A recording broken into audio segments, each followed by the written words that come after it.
trabalho no hospital universitário, fiz mestrado em geografia, discutindo adoecimento da população indígena, da reserva indígena daqui de Dourados, e agora estou no doutorado ainda, discutindo saúde indígena, mas com foco em saúde mental. Muito bem, bem-vinda. Matheus? Oi, pessoal, eu sou o Matheus Luciani, eu sou estudante de graduação da UFPR, né? E o meu contato com a geografia da saúde é bem recente, na verdade. Eu tive a matéria de climatologia, acho que em 2018, e o estagiário da matéria, que deu 2 aulas, ele era da área de geografia da saúde. E ele deu 2 aulas sobre geografia da saúde, eu achei muito interessante, né? E daí, agora esse ano que teve todo o período remoto, teve uma matéria do professor Pedro Fontão, que era sobre geografia da saúde. Eu fiz essa matéria, eu achei muito bacana, né, a disciplina, e o trabalho final da disciplina era sobre algum tema da geografia da saúde, né, e como eu gostei muito da disciplina e desse trabalho, o professor sugeriu talvez mandar esse trabalho final da matéria para o simpósio, e foi mais ou menos assim que eu cheguei aqui. Ah, legal, seja bem-vindo. Poliana? Olá, sou Poliana Furtado Machado, sou docente, graduada em Geografia pela Universidade Federal do Acre em 2008, graduada também em Fisioterapia em 2010 pela Faculdade Barão de Rio Branco, e o meu encontro com a Geografia da Saúde também é bem recente, quando eu agora adentrei o curso de mestrado na Universidade Federal do Acre. Daí, assim, desde então, amo a disciplina, porque casou muito com a fisioterapia, eu já tinha um pouco de pesquisa na área da saúde, né? E estou gostando muito de trabalhar com essa linha. A pesquisa que estou trabalhando é sobre as doenças respiratórias na cidade de Rio Branco, tentando relacionar essas doenças respiratórias com o clima daqui. Legal, bem-vindo. Essa é a riqueza, né, da geografia da saúde, a interdisciplinariedade, né, multidisciplinariedade. Paulo? Acho que o Paulo não está aí. Miller?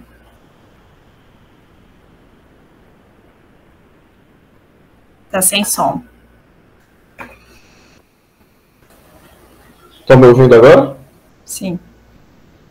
Boa tarde, meu nome é Mila Ferreira Muniz, sou graduando pela Universidade Federal do Maranhão, a UFMA.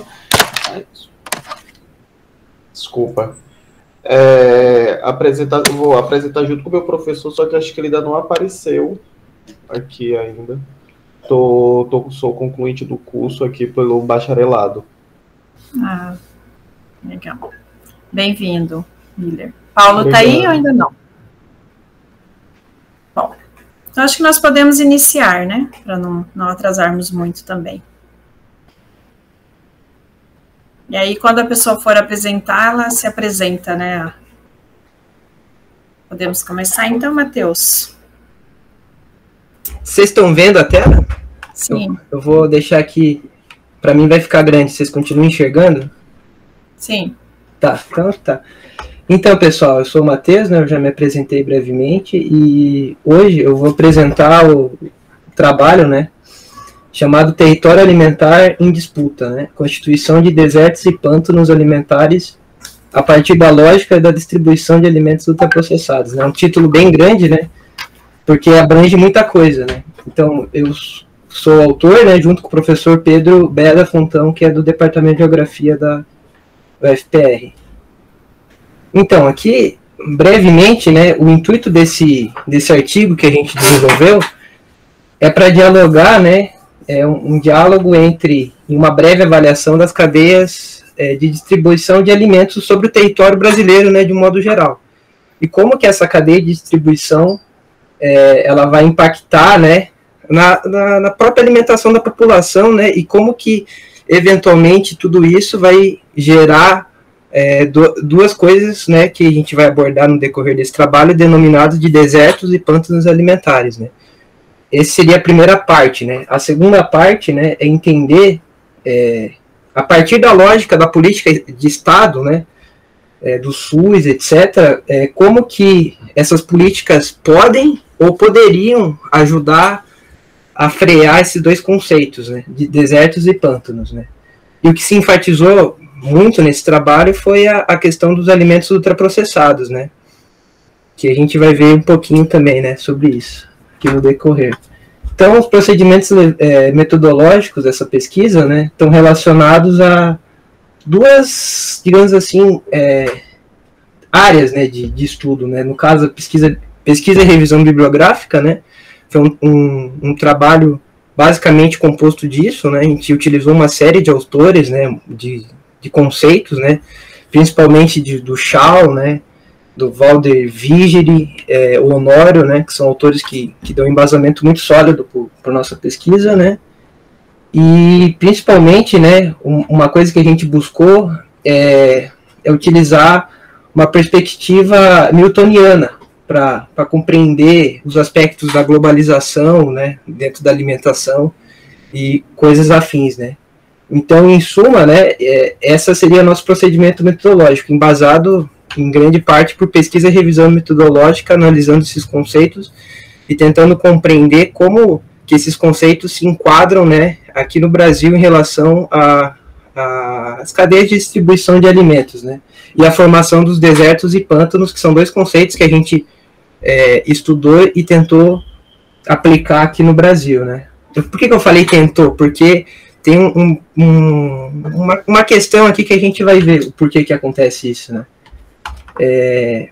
Para a gente compreender tudo isso que eu estou falando, a primeira coisa, né, é o aspecto do DAA. DAA seria o Direito Humano à Alimentação Adequada, né, que, em suma, né, é um conceito, né, muito importante, né, no nosso estudo, que é basicamente uma coisa que vai além do direito à alimentação. O direito à alimentação, a gente está bem careca de saber que todos os seres humanos precisam se alimentar, né? Porém, o direito à alimentação adequada é um conceito mais avançado, que as pessoas têm que ter o direito a se alimentar e têm que ter o direito a se alimentar de qualidade, de alimentos de boa qualidade, que não causam mal à saúde delas, né? Que sejam alimentos pautados num aspecto de soberania alimentar, né?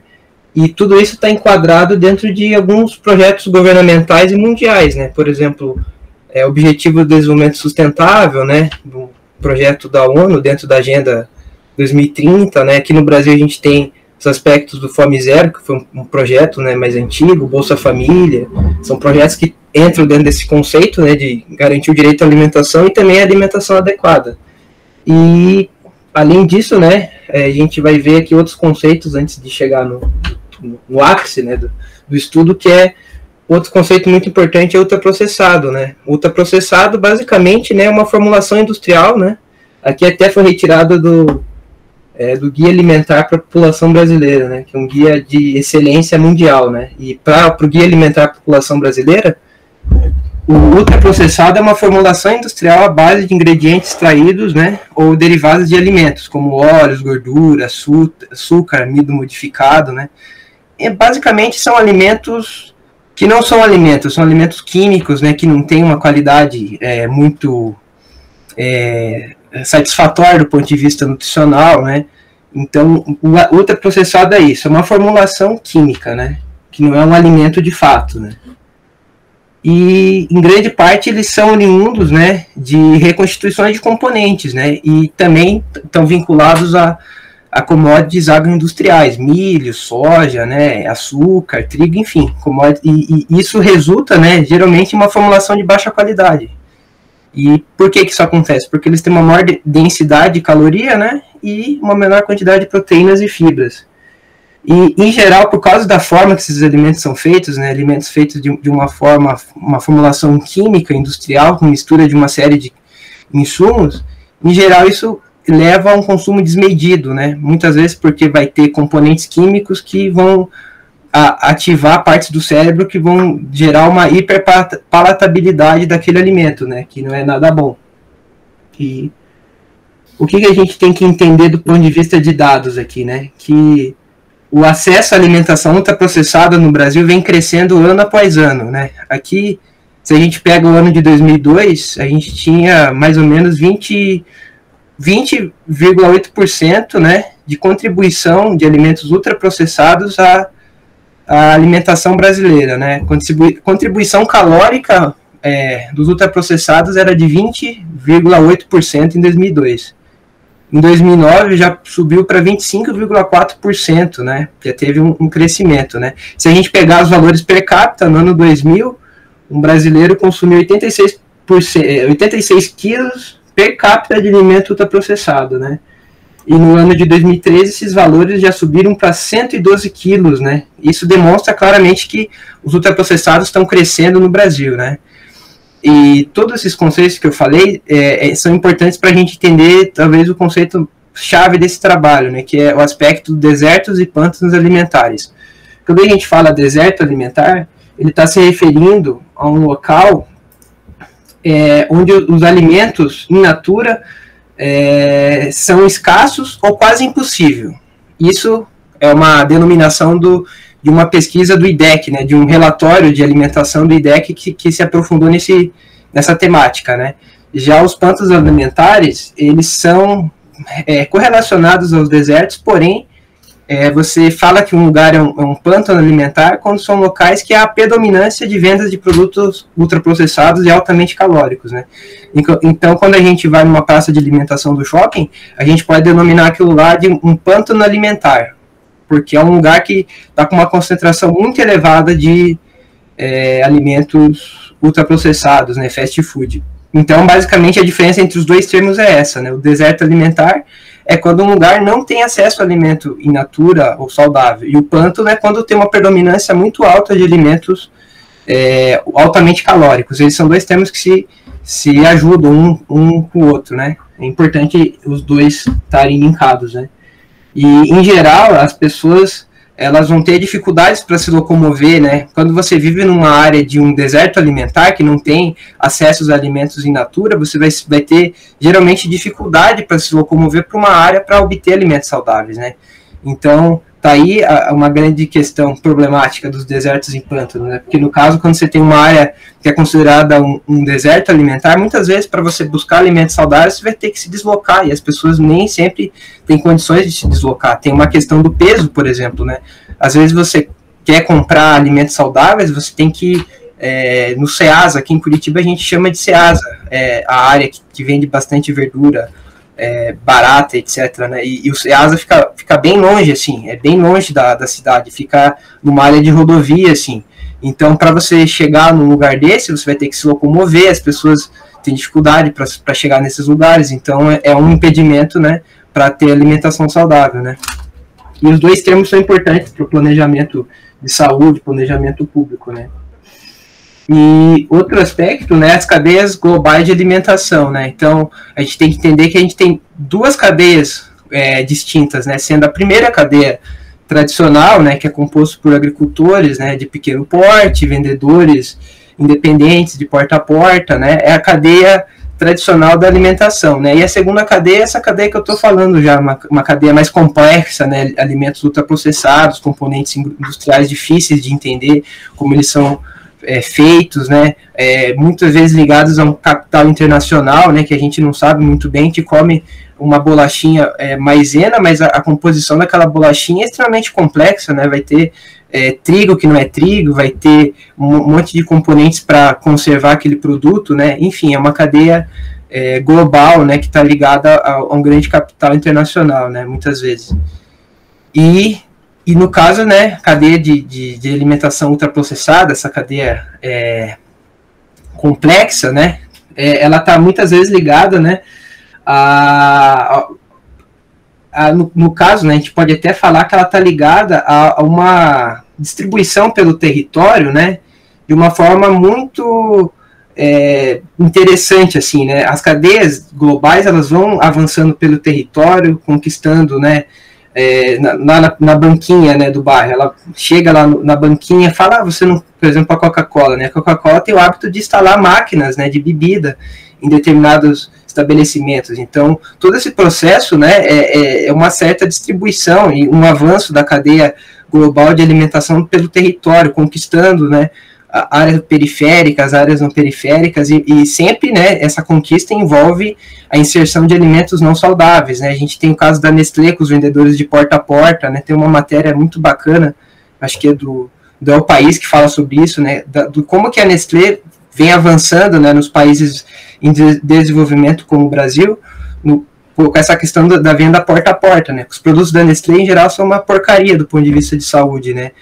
Composições com muito açúcar, coisas que não fazem bem a longo prazo, né? E a Nestlé adota muito isso, ela adota a ideia de ir infiltrando pelo território com a venda porta a porta e no caso, né, inserindo alimentos dessa cadeia global ultraprocessada, né? E a gente tem que entender, né, que essa cadeia global, ela é predominante, né? A gente tem só a Nestlé, PepsiCo, a Ambev, né, JBS, eles detêm de 54% todo o market share global de produção de alimentos, né? E... Matheus, diga. você tem 3 minutos. Eu vou acelerar aqui. Agora nós temos aqui uma coisa que é importante nesse trabalho, que é a parte da Política Nacional de Segurança Alimentar, né? Essa parte agora que eu vou falar é uma parte que está vinculada, né, basicamente, a como que o Estado brasileiro, dentro de sua Constituição, de sua forma estruturada, né, oficial, dentro da legislação, fala a respeito disso. E, no caso, a gente também vai perceber se essas coisas atendem ou não atendem, né, a solucionar esses problemas alimentares. Mas, analisando especificamente o Brasil, a gente vê que o Brasil tem uma estruturação dentro de suas legislações de saúde, né, do SUS, etc., algumas políticas que tentam trabalhar esse conceito da alimentação saudável. Então, a gente tem a Política Nacional de Segurança Alimentar e Nutricional, né, e dentro dessa política, né, a alimentação saudável é um dos temas, né, uma das bases, né, e a gente tem outra coisa denominada Plano Nacional de Segurança Alimentar, né, Sistema Nacional de Segurança Alimentar e Nutricional, CISAN, Sistema de Vigilância Alimentar e Nutricional, CISVAN. No caso do CISVAN, o CISVAN, ele é um sistema de coleta, né, que está dentro de uma estratégia de vigilância alimentar e nutricional, que o seu âmbito de uso está dentro dos profissionais de atenção à saúde primária, né, que, no caso, esses profissionais de atenção à saúde primária coletam, né, dados das pessoas que frequentam as unidades de saúde básica, né, para tentar entender como que é a alimentação dessas pessoas, né, e acompanham a alimentação dessas pessoas. Então, a base do CISVAN é essa, ela é, de certa forma, irrigada a partir dos dados desses profissionais de atenção à saúde primária que acompanha a alimentação da população, né. Então, o CISVAN, ela é uma ferramenta que pode ajudar a detectar perfis alimentares, né, incluindo o monitoramento das populações, como que essas populações estão se alimentando, né. É uma ferramenta importante, né, que a gente tem dentro da nossa legislação, assim, de saúde, né. E a gente tem que, agora chegando ao ponto principal aqui do trabalho, né, que é o território alimentar urbano e disputa, né. Tudo isso que eu falei, eu quero concluir da seguinte forma: nós temos duas cadeias principais de alimentação, né. A cadeia global vem se impondo, vem querendo ganhar espaço, invadir áreas que não eram dela. Então a gente tem um território alimentar urbano em disputa. Essa seria a mensagem que eu queria passar, né. E basicamente é isso. Não sei se eu tenho mais tempo, né, mas o ponto final é que nós temos um território, né, que é desequilibrado, né, e o Estado brasileiro mostra claramente isso, né, porque apesar da gente ter, né, uma série dessas políticas aqui que são importantes, né, elas estão, né, na legislação e tudo, porém esse capital internacional, essa grande indústria internacional, muitas vezes passa por cima disso, né, e apesar da gente ter tudo isso já pré-estabelecido, muitas vezes não está funcionando a contento, né. Então a gente precisa entender como a gente pode usar toda essa legislação de saúde que a gente já tem, esse arcabouço de saúde, de legislação de saúde, como a gente pode aplicar ele para conseguir frear esse avanço desse grande capital internacional, né, que vem impondo sua cadeia global de distribuição de alimentos, né. Então a gente pode concluir que o deserto e o pântano alimentar, eles estão vinculados a uma lógica do território, né, e é basicamente um palco permanente, né, entre a soberania alimentar, né, e o acesso justo, né, espacial justo às políticas de saúde, né. Então, o direito à saúde, ele está muitas vezes atrelado, né, tá atrelado ao território, o direito à saúde está atrelado ao território, né? E para a gente conseguir vencer essa alimentação pouco saudável, a gente precisa avançar nessas políticas de saúde para que elas sejam efetivamente concretizadas, né? E acho que é isso. Tá certo, então. Parabéns, Matheus, pela apresentação. Um trabalho bastante com a temática bastante interessante, né, atual. E aí nós abrimos para os questionamentos. Se alguém tiver alguma questão, alguma sugestão.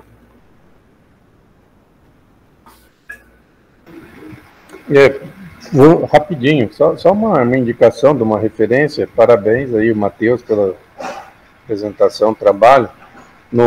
Foi lançado um livro ontem, né, que está daquela coletânea que a professora Deira Arcanjo apontou. Tem um texto lá que foi Geografia e Alimentação no Contexto da Segurança Alimentar e Nutricional. Foi resultado de uma mesa redonda que teve no Simpósio de Geografia da Saúde em 2017, em Dourados, e tem um pessoal bem interessante ali, né? Inclusive, uma das autoras foi uma das pessoas das nutricionistas que elaborou o Plano Nacional de Saúde Alimentar. Então fica a dica aí, o livro Geografia e Saúde, Conceitos, deixa eu ver o título de novo, Geografia da Saúde, Conceitos, Teorias e Metodologias, o artigo Geografia e Alimentação no Contexto da Segurança Alimentar e Nutricional. Acho que valeria a pena dar uma olhada para aprofundar o debate e discussão depois. Geografia e Saúde, Conceitos, Teorias e Metodologias, Geografia... Isso, esse é o nome do livro. É o nome do livro. É online, não é, Alexandre? Isso, procurar link aí, procurar a editora da UFGD, eu vou tentar procurar aqui. Esse aqui, né? Provavelmente. Eu vou salvar, muito interessante. Vale a pena dar uma olhada nesse texto, nesse artigo. Ele está em PDF, né? Isso. Tá. Bacana, eu vou tudo isso aqui que eu apresentei, ele veio do trabalho final da matéria, né? Que como a gente teve a matéria de Geografia da Saúde, tinha que apresentar um trabalho final da matéria. Daí foi tão interessante o trabalho que eu montei que o professor sugeriu de eu me aprofundar um pouco, ler mais algumas coisas, para tentar fazer uma compilação que foi que a gente fez com o artigo, que enviamos aqui para o simpósio. Então, pode virar algum TCC, né, alguma coisa assim. Verdade. Mais alguém? Então, nós podemos passar para o próximo trabalho, né, que é a autoria aí da Milka Lopes, Franciele Costa Ferreira e Cristiana Coutinho. Estão aí? Tem alguém? Pelos nomes eu não tinha visto aqui, né? Você pode tirar a sua apresentação, por favor? Eu acho que não tem ninguém aqui, não. Então vamos ver o próximo. O próximo é o Miller Ferreira Muniz, Maurício Eduardo Salgado Rangel. E aí, só para a gente não se perder muito, pessoal, com o tempo, são, né, de 10 a 15 minutos. E aí, quando eu colocar a mãozinha aqui, significa que faltam 5 minutos, tá? Aí, acho que vamos combinar assim para não atrapalhar.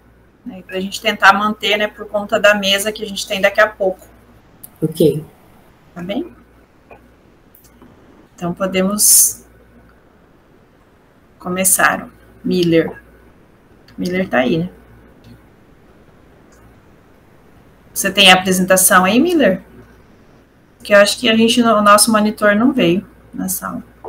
Quem que tá? Tem alguém na monitoria? Porque estava o professor que abriu a sala, mas acho que ele saiu.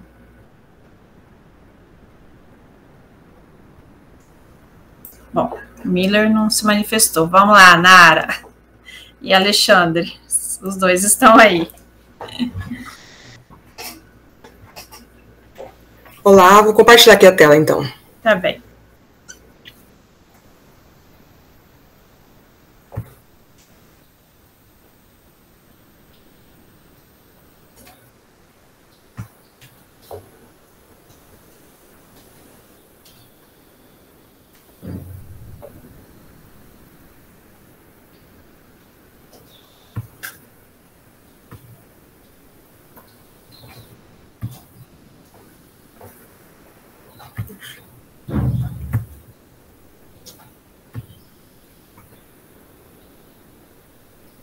Calma aí que tá dando erro.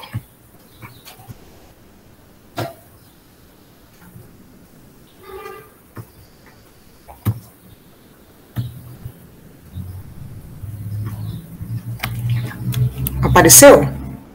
Sim. Apareceu. Tá, eu só não tô conseguindo ver vocês. Então, eu vou pedir que quando faltar 5 minutos você me avisa. Pode ser? Uhum. Então tá bom. Boa tarde, então, a todas e todos. Eu só estou vendo o Onaara Siqueira de Aragão a apresentação. Não estou vendo o slide, não. Não? Não, tá assim. Bom, para mim já está. Para mim tá ok aqui. Já tá. Consegue aí, para mim não está. Primeiro slide, ela clicou, foi para o próximo. Isso. Pode ser que esteja processando aí, Alexandre. Então, eu vou apresentar hoje a pesquisa, né? Uma parte da pesquisa do meu mestrado, que teve como orientação o professor Alexandre Bergamin, que está aqui na sala comigo. E o tema do nosso artigo é Iniquidades em Saúde, um olhar do HU-FGD para a saúde da Reserva Indígena de Dourados, Mato Grosso do Sul. Só contextualizando, né, como assistente social do Hospital Universitário aqui de Dourados, que é referência para o atendimento à população indígena da reserva, tanto de Dourados quanto do sul do Mato Grosso do Sul, já vinha acompanhando vários atendimentos e internações da população indígena e sempre me questionando por causa de algumas situações que, para mim, pareciam já superadas na saúde brasileira, mas que sempre aparecia ainda como recorrente para as populações indígenas, né? Como? Que situações? A coqueluche, tuberculose, que ainda é uma realidade principalmente nos presídios, e na nossa reserva indígena sempre, né, recorrente também. Então, eu me questionava sobre quais eram essas condições, né, de saúde, o acesso à saúde, as condições de vida dessa população, para entender melhor esse adoecimento. Então, essa pesquisa vem desse empírico, né, da atuação profissional direto com essa população.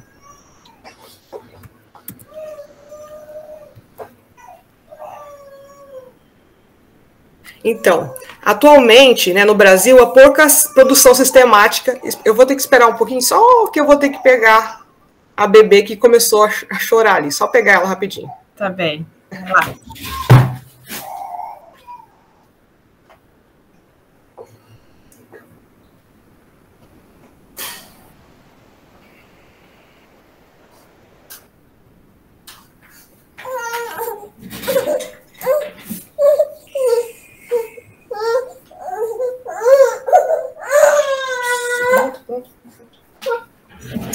Pronto, voltando. Estão me ouvindo? Sim. Então tá. Sim. Então, a pesquisa, ela inicia, né, colocando que atualmente há pouca produção sistemática sobre o peso da dimensão étnico-racial da expressão diferenciada de agravos à saúde. No cotidiano, minorias vivenciam situação de exclusão, marginalidade e discriminação, que as expõe a uma maior vulnerabilidade frente a agravos à saúde. Então, a gente percebe que há pouca sistematização também porque há uma dificuldade de fazer essas pesquisas. Primeiro, por causa da questão da língua, né? Então, a gente tem uma variedade de línguas indígenas, né? E geralmente os profissionais que fazem pesquisas não são ainda indígenas por causa da falta de acesso dessas pessoas, né, da população indígena, inclusive às universidades, que é uma coisa que a gente ainda vem enfrentando. Então, os pesquisadores de fora têm essa dificuldade da língua e também a questão dos impeditivos éticos, né, porque é muito importante a gente ter esse controle para respeito da pesquisa, mas isso, as várias autorizações para essa pesquisa minha de mestrado mesmo foram 4 autorizações diferentes para conseguir, então, ter acesso à população e fazer as perguntas e chegar nesses resultados, né?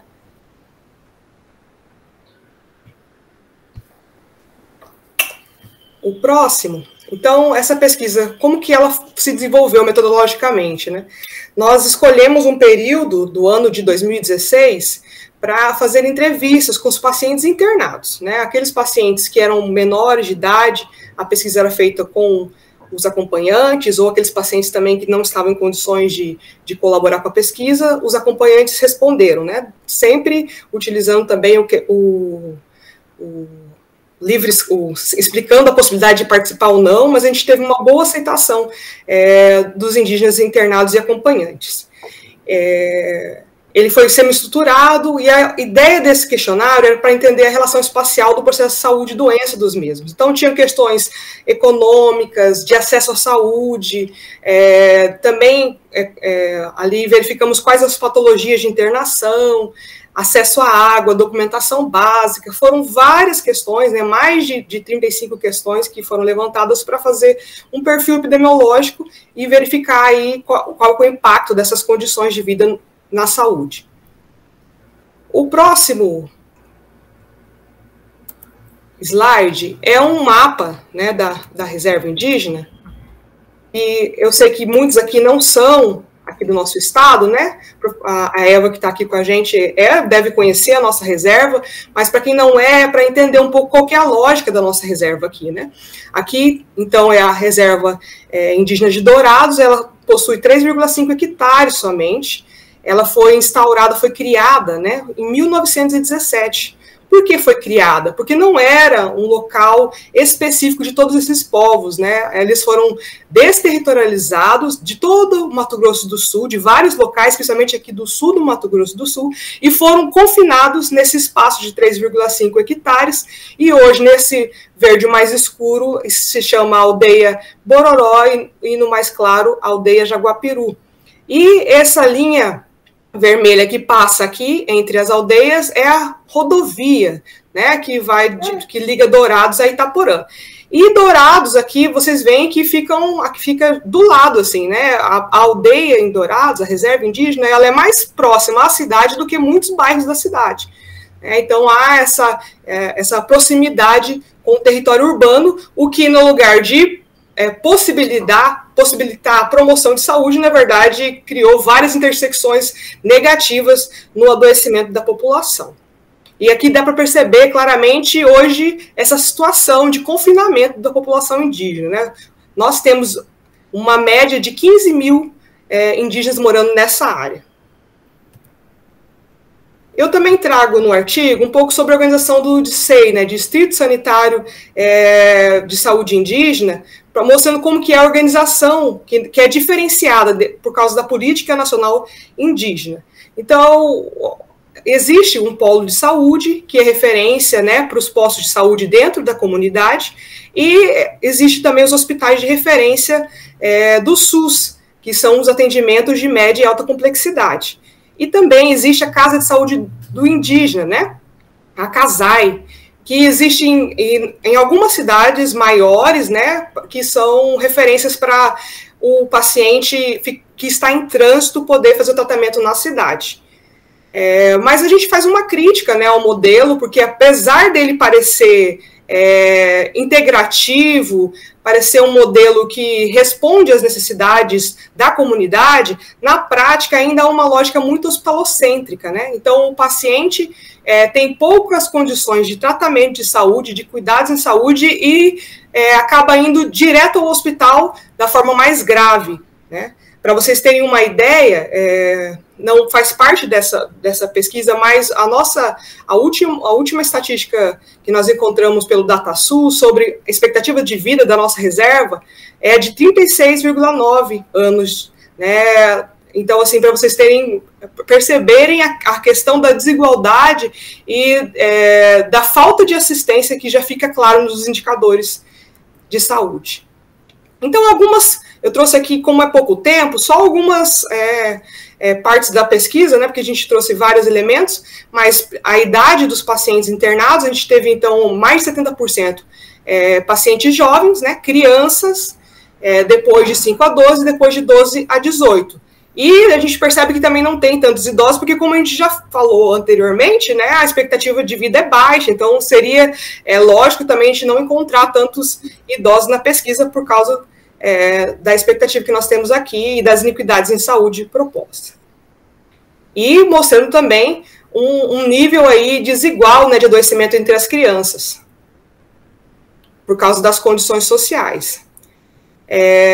Escolaridade dos entrevistados, também vemos aí uma maioria, 76% só possui do 1º ao 4º ano, daí diferentes fases desse período, daí do 5º ao 9º, nós temos aí só 11%, depois cursando o ensino médio, né, temos 4%, e que nunca estudou, 6%. E aqui nós vamos chegar na grande questão da pesquisa, que eram sobre quais eram as patologias, e se essas patologias eram evitáveis, né? E se eram evitáveis, por que não aconteceram, não foi evitado? Daí entra a questão toda do contexto social. Então, as doenças, as CIDs levantadas estão todas aqui, né? Cirrose viral e hepatite, que está ligado à questão do alcoolismo, que é uma questão da marginalização, da violência, da situação de vida dessa população, diarreia, porque daí a gente tem um outro dado sobre o acesso à água, né, que ele, quase todos os dias, a falta de água, alguns não possuem acesso e precisam armazenar a água de forma incorreta, né, e alguns até, eu tinha uma foto de uma família armazenando em galões de veneno, de agrotóxico, né. Então, infecções, né, número 3 aqui também, 3 casos de infecção, e daí são infecções causadas pelo local de vida, né, pelas condições de vida que evoluem para isso, tuberculose 4 casos, HIV 5 casos, pneumonia lá com 12 casos, e essa pesquisa foi realizada no período de frio, né, e daí a gente vê o impacto do clima, né, porque eles não têm acesso à moradia adequada, não possuem roupas adequadas, então as crianças, principalmente, internando no frio de pneumonia. Desnutrição, ainda 7 casos, né, desnutrição severa, para precisar de internação no hospital nosso, que é de média e alta complexidade, então é desnutrição severa.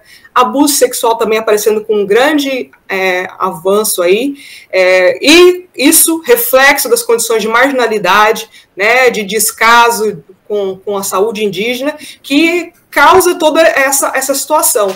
A gente acabou de vivenciar também um caso que chamou a atenção da mídia nacional, de uma menina de 11 anos que foi abusada e depois jogada da pedreira aqui de Dourados, e a gente viu que o governo, para responder a essa situação, porque chegou uma visibilidade grande, decidiu construir um posto de polícia, né, da guarda dentro da reserva indígena, como se fosse uma resposta adequada para essa situação, né? Então, assim, a gente percebe que não há uma verificação do Estado de políticas públicas, né, para tirar dessa situação de violência.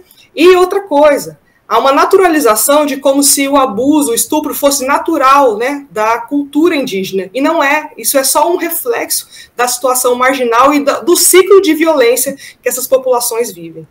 Hidrocefalia. 5 minutos, tá? Beleza. Hidrocefalia e paralisia cerebral também aí, os dois com doenças, principalmente recém-nascidos, né? E daí a gente questiona a questão do pré-natal e do acesso a medicações básicas para o pré-natal, né? Durante a pesquisa, eu fiz visita nos postos de saúde da reserva indígena. O pré-natal não possuía regularidade de médicos, de ginecologistas, não era possível ter acesso ao ultrassom da maioria das pacientes, e faltavam medicações básicas como sulfato ferroso e ácido fólico, que são principalmente para essa função neural, né? Então, assim, a gente vê um grande índice de crianças nascendo com deficiência, por um pré-natal não adequado, e também por causa da desnutrição das mães, uma falta de uma alimentação adequada, e daí vem correlacionar com o que o colega Matheus trouxe, né, sobre a qualidade dos alimentos. Então a gente precisa também primar por isso, não é dar uma ração humana que vai resolver a fome, né? Então a necessidade de alimentos adequados também para uma boa formação, inclusive a formação dos bebês, né, através da sua mãe. Então, os resultados revelaram que todos os pacientes indígenas naquele período apresentaram patologias que se relacionavam ao seu espaço de vida, né? Cujas doenças infectocontagiosas e sociais prevalecem com índices elevados, em contraposição aos dados epidemiológicos nacional e local, demonstrando as diferentes formas de iniquidade em saúde a que a população indígena está submetida. Então, para a gente, evidencia a questão da iniquidade em saúde, que é essa desigualdade, tanto com indicadores com outras populações indígenas, quanto indicadores com a população de Dourados, quanto indicadores nacionais, né? Então a gente vê um detrimento aí da saúde indígena da reserva de Dourados. E a gente percebe que isso tudo é um conjunto de situações que precisam, né, ser resolvidos com políticas públicas. Nós temos uma dificuldade no hospital, por exemplo, que nós não temos intérprete para o atendimento à população indígena. Nós não temos dado acesso à documentação básica após o nascimento. As crianças não indígenas recebem a certidão de nascimento após o nascimento no hospital, mas os não indígenas os indígenas não conseguem ter acesso. Né? Então, assim, são várias situações, né, que são colocadas e que vão resultando, né, aqui nesse momento da pesquisa em que todas as doenças eram possíveis ser evitáveis. Né? Eu imaginava que tinha um grande impacto, mas um impacto de 100% na pesquisa foi surpreendente, de forma negativa, né? E também uma outra questão que a gente coloca e que precisa ser sempre difundida é também o detrimento dos saberes tradicionais, né? Com a lógica biomédica que ainda é implantado para o atendimento da população indígena. Eu acho que é isso, estou aberta a perguntas, né, sobre o tema. Agradecer a todos pela oportunidade. Parabéns, Nara e Alexandre.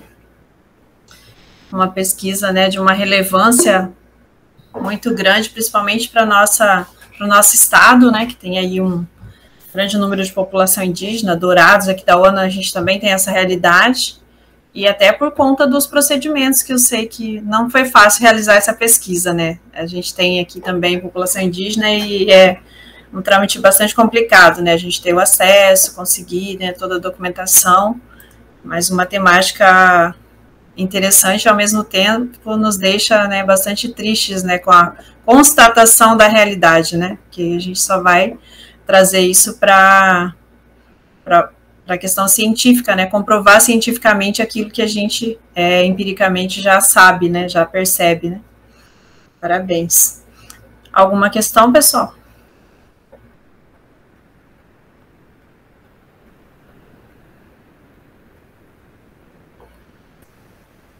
Tudo tranquilo? Eu só queria comentar brevemente como os trabalhos estão relacionados, né? Como é bacana isso. Uhum. Uma coisa está vinculada à outra, né? Vai somando, né? Vai somando. Sim, vai somando. Exatamente.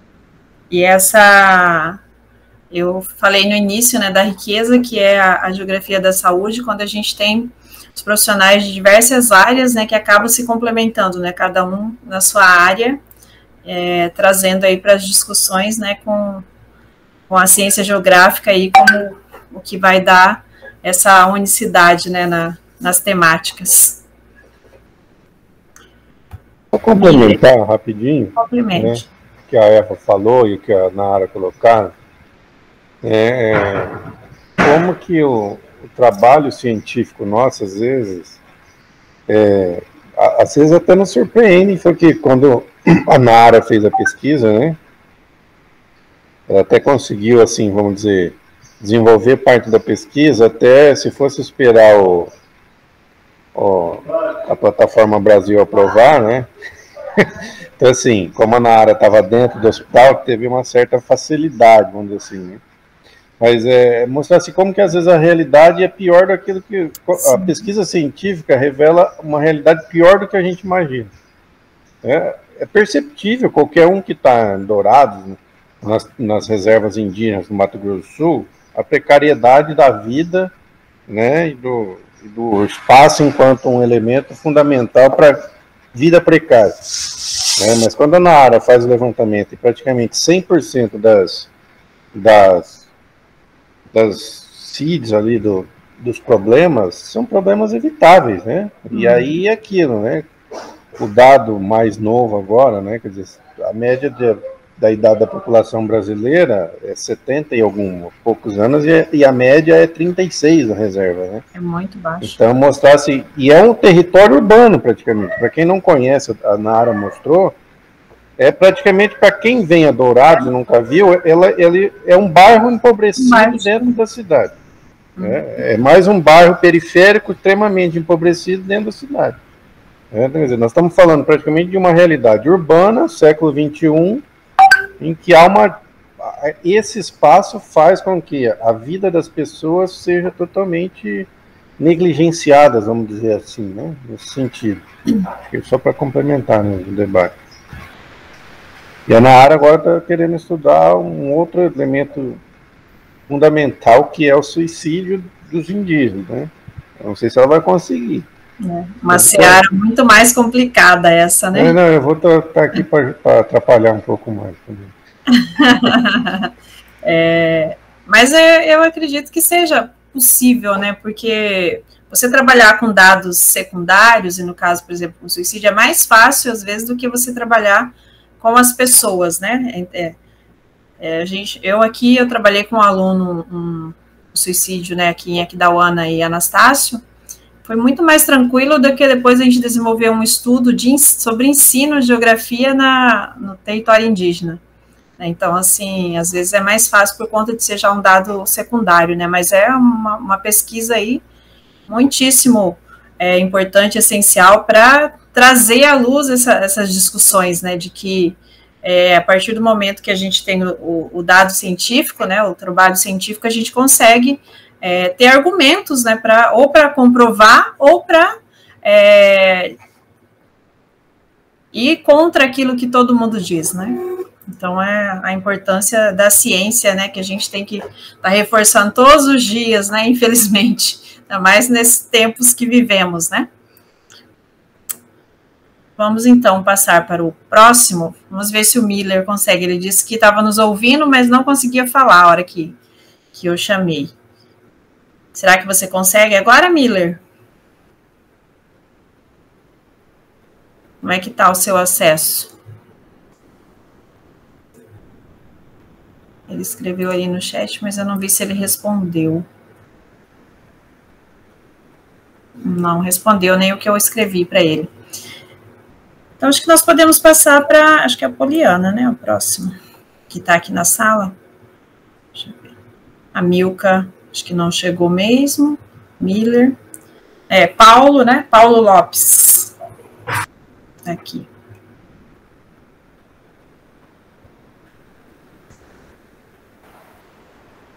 Vai ser o Paulo agora? Sim. O seu trabalho é qual, Poliana?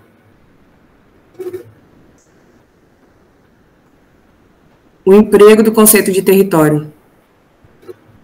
Que eu estou olhando na lista que me encaminharam aqui. O seu trabalho está para o dia 21, na lista que me encaminharam. Meu Deus. Eu vi hoje, aí eu vi esse link, vi meu nome lá, hoje mesmo. Uhum. Na lista que eles encaminharam para a gente, está divididinho os blocos, né? E o seu trabalho está para quinta, mas vamos ver, de repente, acho que não tem problema antecipar, se for o caso. Mas vamos ver se o Paulo, que é do dia, que está aqui no cronograma, ele apresenta, e depois a gente vê.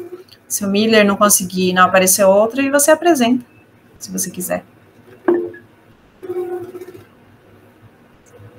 Podemos, Paulo?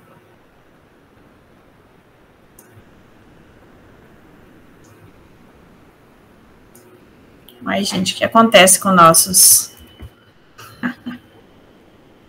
O Miller, quando ele se apresentou, deu para perceber que estava meio devagar, assim, a internet.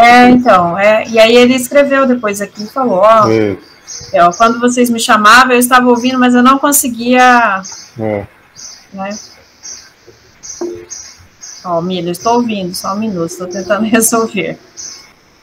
Mas e o Paulo? O Paulo tem trabalho aqui, né?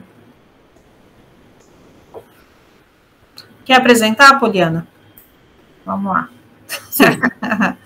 Vamos salvando a tarde. Tá trocando os cabeamentos lá. Tá certo, Miller. A gente vai seguir aqui com a Poliana e quando você resolver, você nos avisa, tá?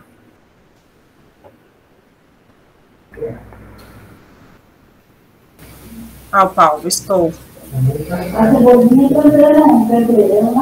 Apareceu aí para vocês? Apareceu. Agora eu já não estou vendo também, peço que vocês me avisem. Eu te aviso. Tá bom, então. Estão me vendo também? Então, Sim. Então, vamos lá. Esse trabalho, ele faz parte das atividades desenvolvidas na disciplina do mestrado em Geografia na Universidade Federal do Acre. E ele vem como tema o emprego do conceito de território na geografia da saúde, um estudo de caso da revista IGEA no biênio de 2019 a 2020. Esse trabalho ele foi escrito com a parceria, né? Aqui eu trouxe as fotos dos meus colegas para vocês conhecerem também um pouco aqui dos acrianos. Então, com o colega aqui, Iago Salles de Paula, que também faz parte do programa de mestrado em Geografia na Universidade Federal do Acre, e foi feito também em parceria com o meu professor, orientador, Dr. Cleilton Sampaio de Farias. Então, eu trouxe aqui as fotinhas para vocês visualizar eles. Então, assim, eu vou fazer, assim, tentar contextualizar a importância da geografia da saúde, que ela é uma ciência nova, né, apesar de seus escritos, os seus primeiros escritos estão lá em Hipócrates, mas é dotada de perspectiva histórica anterior à sua consolidação, que relaciona o ambiente geográfico e a saúde humana. Já quando a gente fala de território, por sua vez, se manifesta como uma importante categoria na compreensão do processo saúde-doença. Daí eu trouxe também essa frase aqui, que fala: as mudanças impostas pela nova sociedade, que se desenvolve a partir da década de 1970, fortalecem a categoria espaço e território na investigação e no planejamento em saúde. Faria, 2009. Então, o objetivo desse trabalho. Ele teve como objetivo principal foi analisar as formas de emprego do conceito de território nas produções científicas sob o domínio da geografia da saúde. Sabendo da importância desse conceito, a gente foi verificar como é que está sendo aplicado. Daí, em relação ao referencial teórico, foi feita a exposição das linhas conceituais relacionadas e da importância do conceito para a geografia da saúde. Então, quando se fala desse referencial teórico, foi encontrado assim, nunca é fácil você definir limites, né, de abrangência de um termo. Então, com território, também foi a mesma coisa, bem difícil de delimitar, né, só um termo. Então, assim, a gente encontrou, né, vários, e essa realidade, ela foi refletida pelos diversos autores que se dedicam a essa temática, né. Então, a gente escolheu alguns autores, que eu acredito ser um dos principais, né? E aí eu trago aqui logo os múltiplos conceitos. Então, essa compreensão do conceito de território é multidimensional, material, política, né? Multidisciplinar, vai da geografia, do direito, da antropologia. A gente vê muitas áreas trabalhando, como já foi dito aqui, parece que todos os trabalhos na realidade se casam, né? Outra disciplina, outras maneiras. Daí, eu trouxe, o que a gente fez? A gente fez trabalhando com essa linha, a gente trouxe os quatro autores principais, e aí a gente trabalha primeiramente nesse trabalho, falando, né, conceituando e trazendo o pensamento de cada autor. Então, assim, para Hudson, eu trouxe aqui as palavras-chave, tá? Eu não vou conceituar, assim, mas, assim, as palavras-chave, ele era positivista, ele fala mais da legitimação do Estado alemão, né, daquele Estado-nação mesmo, e ele fala que a ligação do Estado, com a ligação do Estado, né, área de terra grande utilizada por um determinado grupo humano. Então, para Hudson, ele traz mais aquela questão da geografia clássica mesmo, da geopolítica clássica, né? Então, ele fala muito, assim, da questão do território ligando Estado-nação, mas, às vezes, também ele associa território com ambiente, com solo, então ele traz como fosse a mesma coisa, o território, solo e ambiente, né? Mas ele traz bem essa linha positivista mesmo, de conceituar o que é território para ele, sendo que o Estado-nação é que tem todo mesmo essa questão da questão da territorialidade, né? Daí, o outro autor foi o Rafestan, que ele, além da noção de Estado, ele faz diferenciação do termo espaço e território, parcela do espaço terrestre, na qual predomina relações de poder. Daqui o Rafestan, ele critica, né, faz umas críticas também a Hudson, e ele diz que não é só no material, mas também nas relações, né? E aí ele prioriza muito em falar em relação de poder. Então, toda vez que a gente fala em relação de poder, a gente lembra de Hafestad, que ele fala que não só o Estado detém esse poder, mas existe várias parcelas de espaços que essas pessoas podem, sim, ter essas relações de poderes também, não só o Estado. Daí o outro autor que colabora também com Hafestad, que é o Santos, 98, complementando que o território é palco para proliferação e movimentação do capitalismo internacional. E aí ele fala desse caráter vertical do poder, né, que um poder sobrepõe ao outro, e dessa questão da horizontal, né, que também tanto um poder se sobrepõe ao outro, mas ele fala até da ligação assim de poderes assim de vizinhos, né, a questão mais assim horizontal. Daí vem o último, que é o Heisberg, né?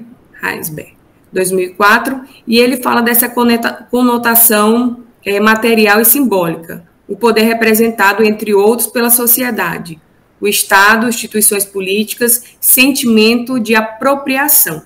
Daí ele fala dessa questão de pertencimento, né?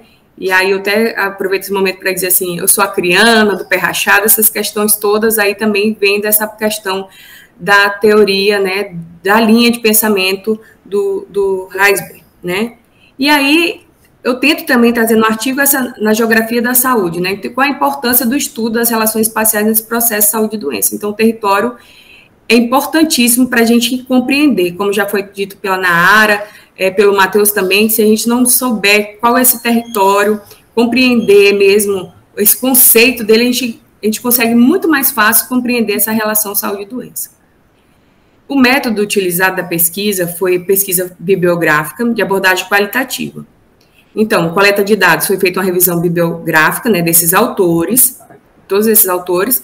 Depois a gente passa para a fonte de dados da revista IGEA. Então, por que escolhemos a revista IGEA? Porque ela é um dos principais periódicos de geografia da saúde, importantíssimo. Daí a gente pegou esse periódico, né, e o descritor único foi território. Então a gente fez uma busca no biênio 2019-2020 de todas as edições desse ano. Então, tipo assim, 2019 teve a versão 15, número 31, 32, 33, 34. No ano de 2020 teve a versão 16. Então, assim, a gente baixou todos esses artigos e aí ficamos procurando a palavra, bastava ter a palavra território. Então, procedimentos técnicos. Delimitação de 4 linhas conceituais dos autores que eu já citei, verificação das linhas conceituais presentes nos artigos. Então, assim, a gente fez o levantamento dos artigos e tentou identificar quais são as linhas presentes em cada artigo. Daí, análise dos resultados. A produção de tabelas para exposição de dados, produção de gráficos para exposição dos resultados encontrados. Então, critério de triagem. Ser um artigo da revista IGEA, publicação tinha que estar no ano de 2019 a 2020, a presença da palavra território no corpo do texto, independente da frequência. Então, tinha uns que já vinham no próprio título, tinha outros que estavam só no início do texto, outros lá no final, né? Então, assim, nesse universo de 2009 a 2020, encontramos 70 artigos. Desses 70 artigos selecionados, 25 foram selecionados e analisados, porque tinham a palavra território. Então, 13 foram publicados no ano de 2019 e 12 publicados no ano de 2020. A organização dos resultados. Então, foi feita a discussão, depois gráficos e tabelas. Então, resultados e discussões. Então, dados analisados. Analisamos que as 5 edições da revista IGEA, publicado entre o ano 2019 e 2020, encontramos 25 artigos, com presença do termo território. Identificamos que, reiteradamente, os autores inclusos neste rol de geógrafos utilizavam a categoria geográfica de maneira genérica. Quando eu falo de maneira genérica, é assim que eles não se aprofundam. Na verdade, esses autores, eles falam assim, como fosse de maneira genérica, abrange várias coisas, mas não se aprofundam em nada para a gente saber qual realmente é a linha que eles estão seguindo. Então, linha geral. Inferimos dos dados que são raros os pesquisadores que se preocupam em definir o termo território em sua produção, não sendo, por conseguinte, precisos acerca dos limites ou particularidades que esse possui dentro da pesquisa. Então, aqui um dos resultados, né, que entre os 25 artigos analisados, então 72% são exclusivamente falando mais da questão semática mesmo, vamos dizer, de físico-material, né? O termo território é frequentemente intimamente associado à sua percepção física. Então, aqui 24% a dimensão físico-material, mas também associada a outras, né, que aí pode ser associada a algum autor, e 4% a gente nem consegue identificar aqui, que ficou bem preciso de identificar. Frequência dos autores. Então, essa frequência de percepção das teorias ou definições explícita ou tacitamente. Então, dizendo tacitamente aqui é oculto, que a gente acha que ele está falando de tal autor, mas em nenhum momento ele cita o autor, mas a gente, pela linha de raciocínio, a gente sabe que ele está falando, vamos dizer, do Milton Santos, ou do Hadley, ou do Huxley, né? Então, assim, aqui, no tocante à frequência de utilização das referidas teorias e autores, percebendo que o conceito etimológico é o mais recorrente, segundo Hadley. Então, vamos lá. Aqui, 2019, então a questão aqui, em 2019, etimologia, né? Huxley, em 2019, né, que foi aqui, quantas vezes ele foi citado? Aqui no destino aqui, sendo 5, né? Que a gente percebeu as citações. Então, Huxley aqui em 2020 foi mais, assim, mais, vamos dizer, não explicitamente citado, mas com a ideia, né, que a gente sempre diz Estado-nação, e Rafestan, aqui em 2019, tem um destaque, em 2019 também, o Raisbach, né, e aqui Milton Santos. Quantas vezes foram citados, apareceu alguma linha de pensamento. As considerações finais. Então, assim, para as considerações finais, a gente reitera o seguinte, né, a importância, né, desse termo território. Então, é um termo, uma categoria muito importante, principalmente para a geografia da saúde. Não é à toa que se abriu, acho que umas 4, 5 salas com esse nome, com essa temática território, né, e é importantíssima mesmo. Contestamos que ainda existe atualmente sortidas discussões a um predomínio de uma abordagem genérica, né. Concluímos, portanto, que o território é uma categoria de relevância para a geografia da saúde. Porém, há uma carência de abordagens específicas, haja vista que a inércia conceitual se manteve em quase todos os casos, mesmo quando o território se manifestou como elemento crucial para o desenvolvimento da pesquisa. Mas outra coisa é que, se destacarmos o manuseio apenas desse período, sendo oportuno ser identificada a necessidade de outro tipo de pesquisa sobre o assunto e vendo um lapso temporal até maior, né, para ver se realmente isso está acontecendo realmente, né, se esse termo, essa categoria não está tendo definição. E é isso, pessoal. Assim, eu agradeço. Aqui são as referências. E se tiver alguma colaboração aí, eu agradeço. Obrigada, Poliana. Parabéns pelo trabalho. É um trabalho mais teórico, né, mas que tem a sua importância também, né, quando você vai verificar aí as formas, né, de utilização do conceito, né, da categoria de análise de território dentro dos artigos da IGEA, né, que é uma revista aí que se dedica à publicação de artigos relacionados à geografia da saúde, né. É uma perspectiva bem interessante. Algum questionamento, pessoal? Eu quero falar, mas eu vou deixar a Nara falar, que eu estou falando muito. Vamos lá, Nara. Parabéns, Poliana, muito boa apresentação, gostei da sua didática também, acho que ficou bem claro a sua temática e o ponto de vista que vocês trouxeram. Eu acabei de fazer na disciplina agora de Geografia da Saúde, aqui com o professor Adeir Arcanjo, que inclusive está numa sala agora, aí, sobre uma análise sobre as publicações da IGEA, né? Mas a gente não separou uma categoria de análise, a gente buscou verificar todas as categorias que têm mais se mostrado, né? E, na verdade, a gente sentiu até dificuldade da presença das pessoas trazerem mesmo, porque às vezes só colocam a questão do espaço, do território, e não problematizam qual que é esse contexto. Então, Eu vi também agora nos seus resultados que muitos trabalhos ainda só estão colocando como uma questão física, né?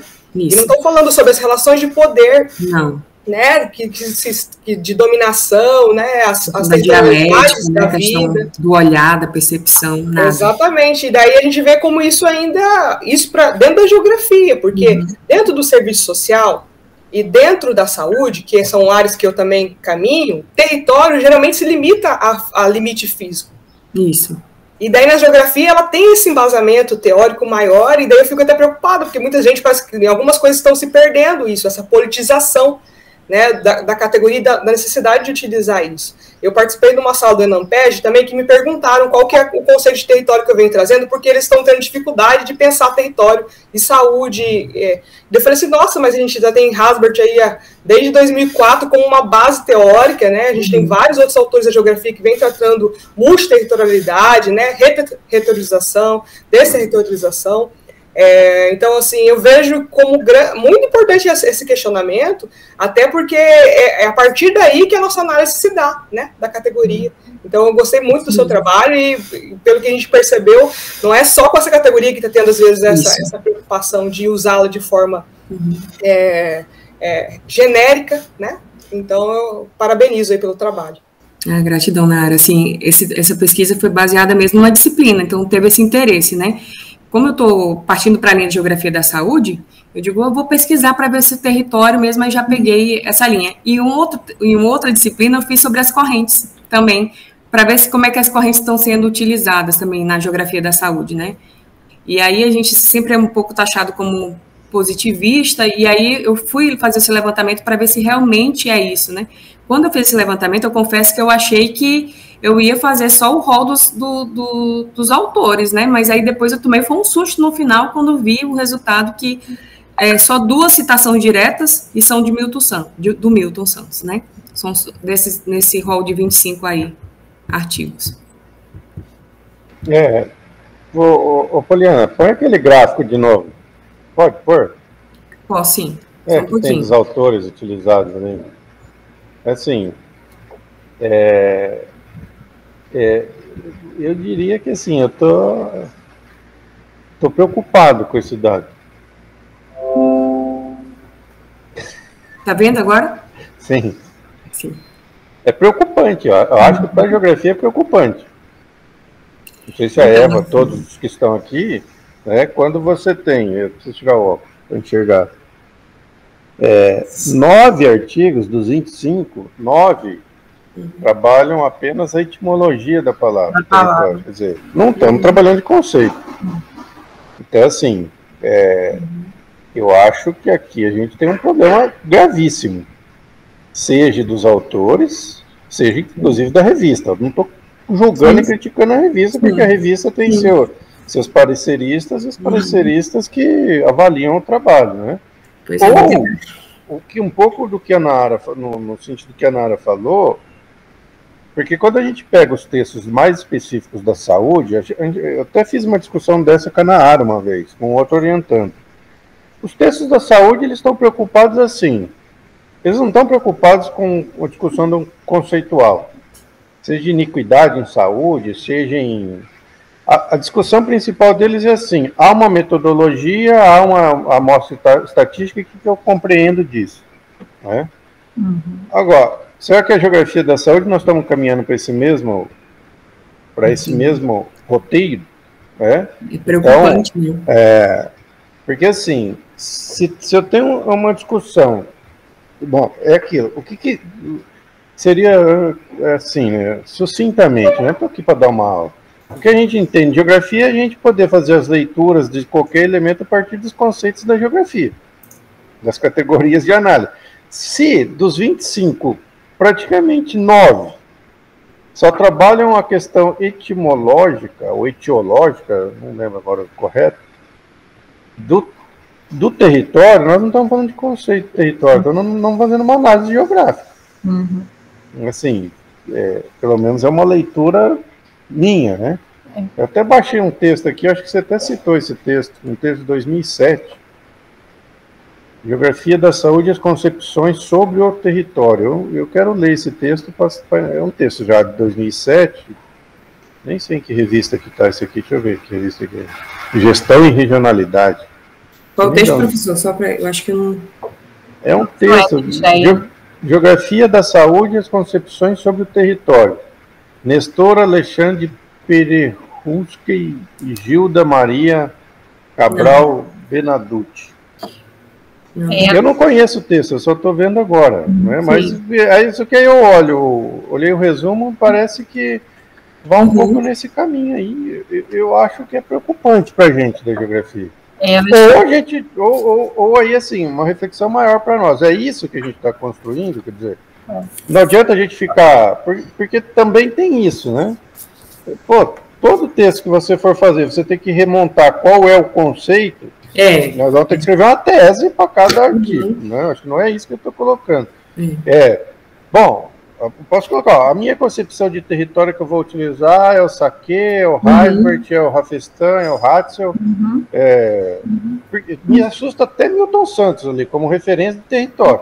A não ser que estão falando de território usado lá, né? Que o Milton Santos foi discutir território no final. Eu acho que usaram mesmo de forma genérica. Então, então, assim, eu acho que 2 parágrafos resolve. Olha, o conceito de território que nós vamos discutir nesse artigo é baseado em tais autores. Nós não precisamos escrever uma tese no artigo para falar o que é território. Mas quando dos 25, 9 são apenas a etimologia da palavra, eu fico assustado. Assim, Alexandre, e acho que essa é uma questão que, eu não sei como é que está em Dourados, na UFGD, enfim, né, aqui na UFMS, é algo que a gente tem, nas minhas disciplinas, a gente tem outros professores aqui, principalmente na disciplina de metodologia, né, de métodos e técnicas, prática de ensino, enfim, porque é algo que vem sendo deixado de lado, né, e aí você sai um professor de geografia, geógrafo, enfim, que não tem o conhecimento, né, das categorias de análise, é muito complicado, né, uma coisa sem... Então, acho que vai por esse caminho também, acho que isso reflete, né, depois lá na produção, isso que a gente está deixando sair da universidade, então, acho que até como reflexão mesmo e um alerta para a gente voltar, né, os nossos olhos para a academia, né, porque nós formamos, né, então, isso, ontem eu ainda falava com os meus alunos de prática de ensino e falando da importância disso, tentando, né, para que eles compreendam, porque há muitos equívocos, né, também, em relação às categorias, né, uma com a outra, uma confusão geral. Então, e agora vendo o trabalho da Poliana, eu também fiquei preocupada como você. Falei, faz muito sentido a nossa luta aqui, né, nessa perspectiva, né, de melhorar essa base aí, que isso é base, né, base da geografia. Como que caminhamos? O que mais assusta, assim, porque teve trabalho que era crucial ter a definição, porque já vem no título, né? Quando você traz um título território, você tem que especificar o que território você está falando, né? Então, assim, foi um pouco assustador, eu não esperava esse resultado quando eu pensei fazer essa pesquisa, né, como para a disciplina, e aí eu fiquei bem preocupada, assim. E aí, se vocês puderem depois dar uma olhada lá nos anais, dar uma olhada na tabela, dos títulos, e como foi analisada cada artigo, eu fico também agradecido para vocês também dar a contribuição. Parabéns, então. Vamos ver se a gente consegue fazer os 2 últimos trabalhos, vamos ver se eles conseguem, que nós já estamos 15h25 já, né, quase no horário. Paulo ou Miller, eles estão por aí? Oi, estão me ouvindo? Sim, os 2 acho que estão agora. Sim. Certo? Quem vai primeiro? Pode ser o Miller, sem problema. Então, vamos lá, Miller. Você pode tirar a sua apresentação, Poliana? Por favor.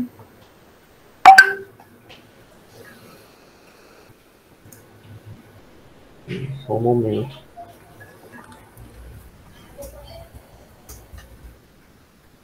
Vocês estão conseguindo me ver? Alguma coisa? Sim, nós estamos vendo você. A apresentação ainda não. Tá. É só compartilhar com a gente aí. Tá aparecendo alguma coisa? Apareceu para vocês? Não, ainda não. Agora acho que vai acontecer alguma coisa. Apareceu. É só você clicar naquele tela inteira. Isso. Acho que vai agora. Foi. Beleza. Caso vocês não estão me vendo, né? Nós estamos te vendo sim, só você que não nos vê. Quando faltar 5 minutos, eu vou te chamar, tá? Tá ok. Então, tá bem. Tá bom. Estão me ouvindo bem? Sim.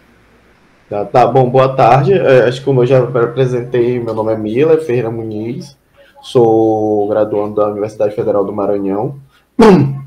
Desculpa de antemão, o meu professor não vai poder estar presente, porque ontem que as aulas voltaram na universidade, então ele está ministrando cadeira hoje já, e pelo problema com a internet, que é onde eu moro, tem um sério problema com a internet. Mas, sem muitas delongas, eu vou estar apresentando um trabalho de política denominado de Política de Assistência à Saúde, Senado da Insuficiência Renal na Baixada Maranhense entre 2015 e 2018. A metodologia ela é transversal, que ela tende a fazer um estabelecimento em relações entre variáveis. Ela é epidemiológica, porque ela busca descrever, por busca de coleta de dados, modificações, observações, etc. E alguns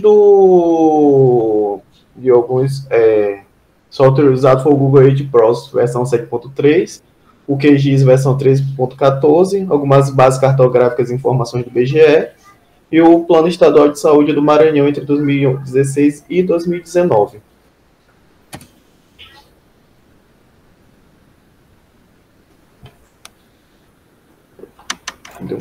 Acho que travou. Estão me ouvindo? Sim. Alô? Estamos. É porque aqui deu uma travada, desculpa.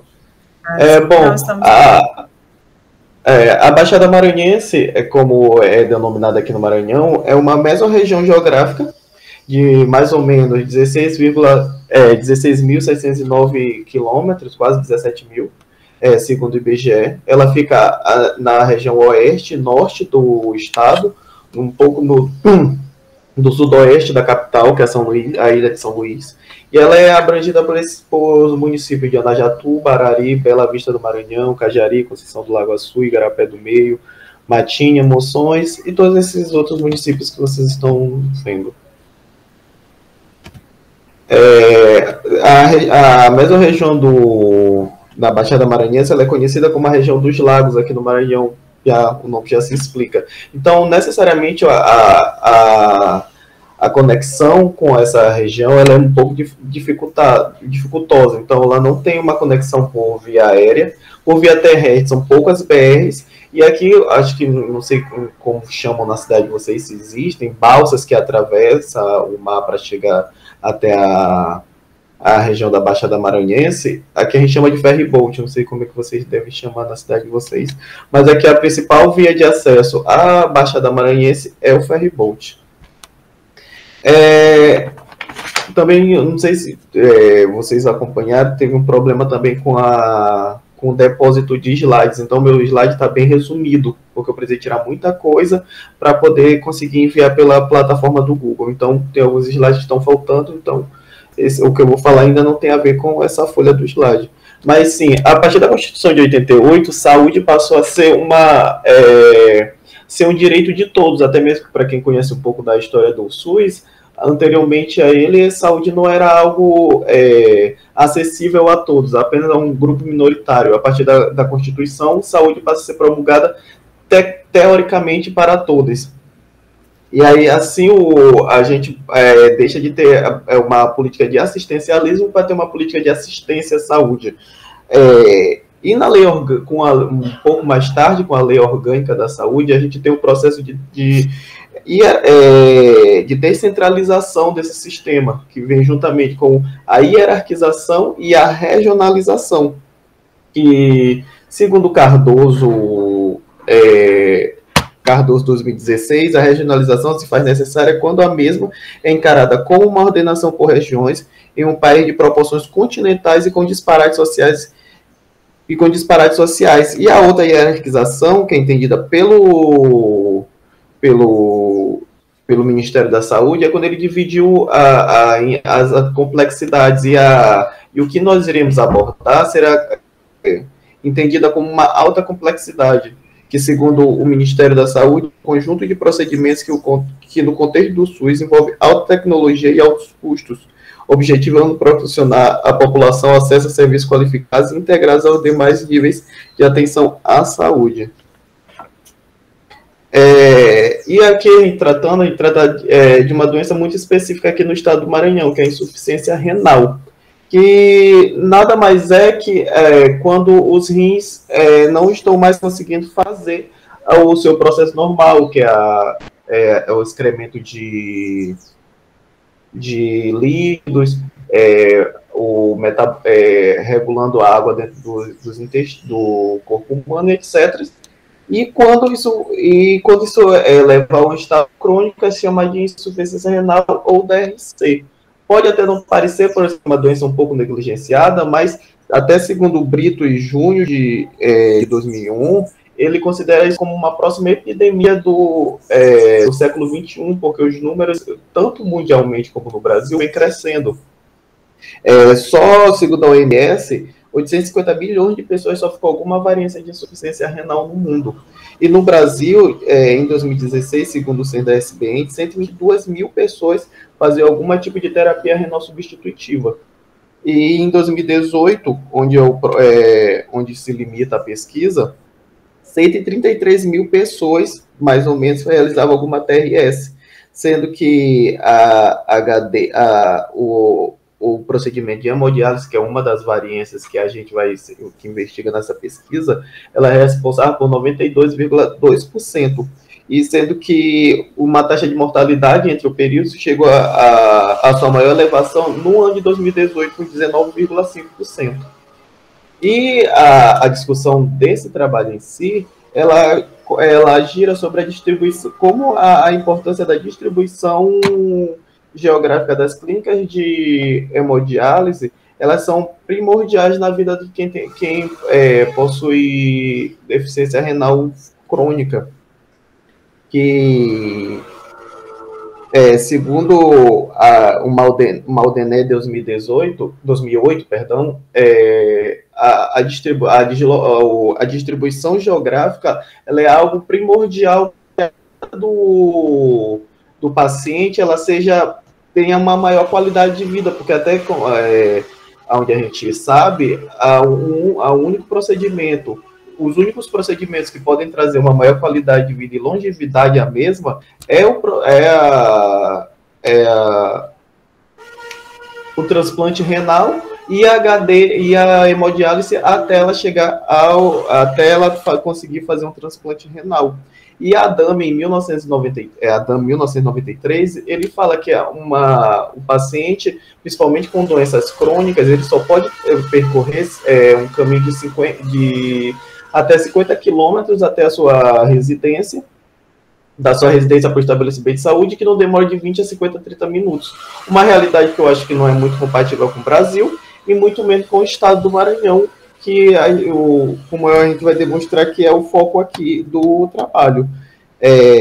O Maranhão ele só veio ter um plano de regionalização da saúde em 2011, sendo que ele foi determinado pelo Pacto pela Saúde em 2006, então cerca de mais alguns anos, através da resolução CIB Maranhão número 44 de 2011, e dividiu o Maranhão em 8 macro-regiões de saúde e 19 regionais de saúde. E até o presente ano, 2021, o Maranhão não possuía um plano de doenças crônicas não transmissíveis, menos um plano de atenção ao portador de insuficiência renal crônica. E a região da Baixada Maranhense, ela foi escolhida como foco de estudo porque ela é uma que tem uma das menores assistências à insuficiência renal, ao portador de insuficiência renal do estado. Ela é composta por 5 regionais e 4 macro-regionais, e apenas como a terapia de hemodiálise ela é considerada de alta complexidade, então apenas 4 macro-regionais do estado possuíam esse tipo de procedimento, sendo que apenas 2 atendiam a região da Baixada Maranhense, que era a macro-regional de São Luís e a de Coroatá, sendo que 4 ficam em São Luís, 4 ficam apenas na capital e 2 em Coroatá. Não sei se vocês estão conseguindo observar aqui no mapa, acho que no próximo aqui em vermelho tá destacada onde é a capital do estado, São Luís, que é uma ilha, e a de Coroatá, mais ou menos por aqui, a distância, onde tem para os municípios da Baixada Maranhense, sendo que a Baixada Maranhense, nesse período, ela foi uma das regiões que mais registrou casos de insuficiência renal através do sistema de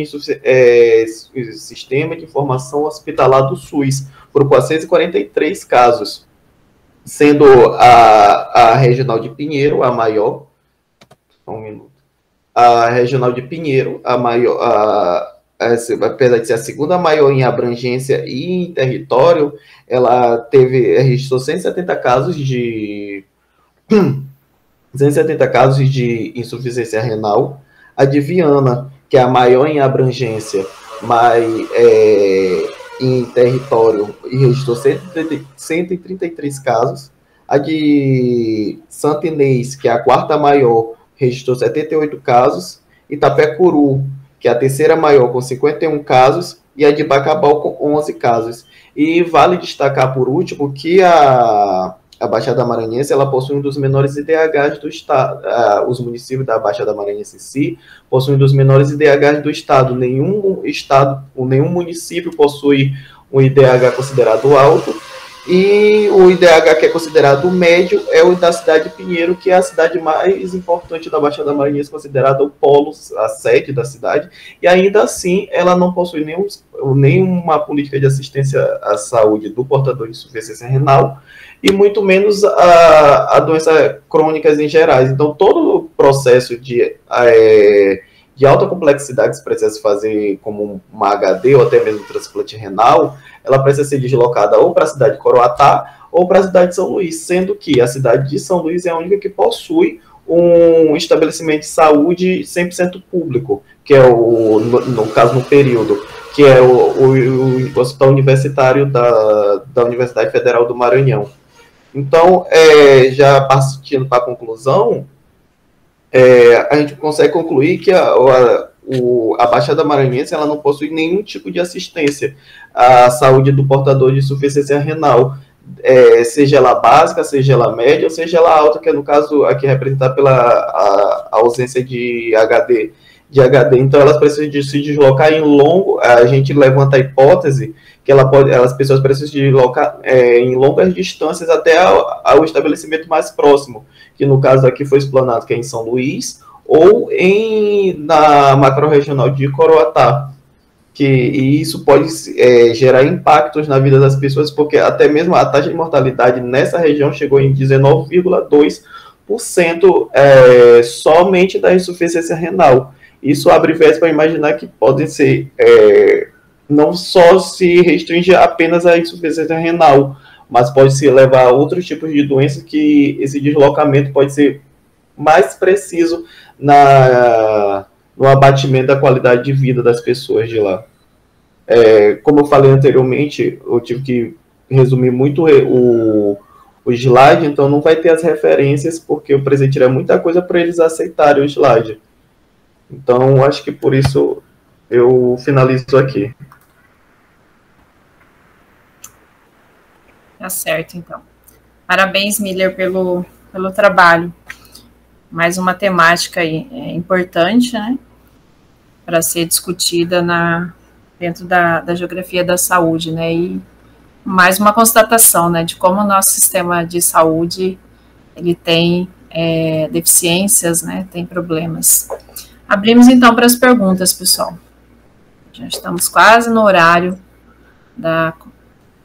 da mesa redonda, né? E temos mais uma apresentação.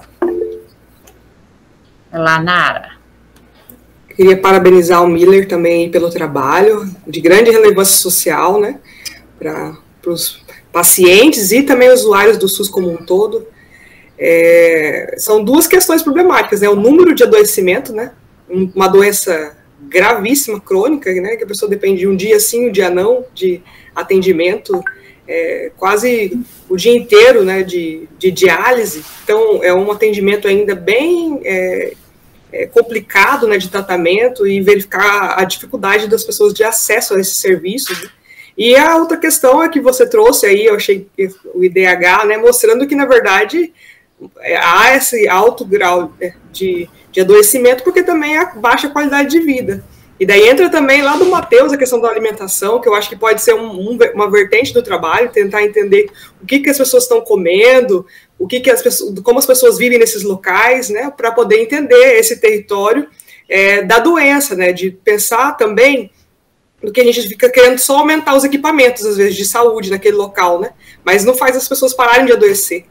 A gente precisa refletir para evitar que esses números continuem alarmantes. Então, eu acho que o seu trabalho está trazendo está sendo completo, porque está questionando também o adoecimento, que isso é importante, né? Não trazer só a necessidade de organizar melhores os serviços e dar condições, mas também trazendo que o impacto no adoecimento vem por causa da qualidade de vida dessas pessoas. Eu acho que tem vários outros dados que dá para cruzar também sobre essa questão da qualidade, da vulnerabilidade, questão de renda dessa população, né? Eu acho que tem várias outras questões que podem fazer intersecção para a continuação dessa pesquisa, mas parabéns, gostei muito aí da exposição. Sim, sim. É porque no caso, um artigo de 10 páginas e o tempo também é mínimo, então não dá para discutir melhor alguns dados, mas ele faz alguns apontamentos, como IDH, sobre idade, sobre gênero, e ele é um pedaço da minha monografia que eu trouxe para apresentar. Ele já discute de maneira geral, só que dá uma visão a partir do hospital universitário, de quantas as pessoas se deslocam dos seus interiores para a capital. E o Maranhão, para quem não conhece, é um estado um pouco extenso.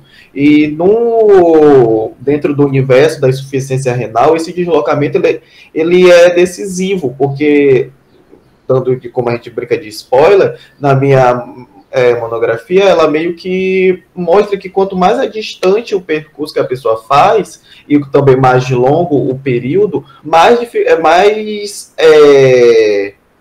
complicada fica a qualidade de vida dela. Ela tende a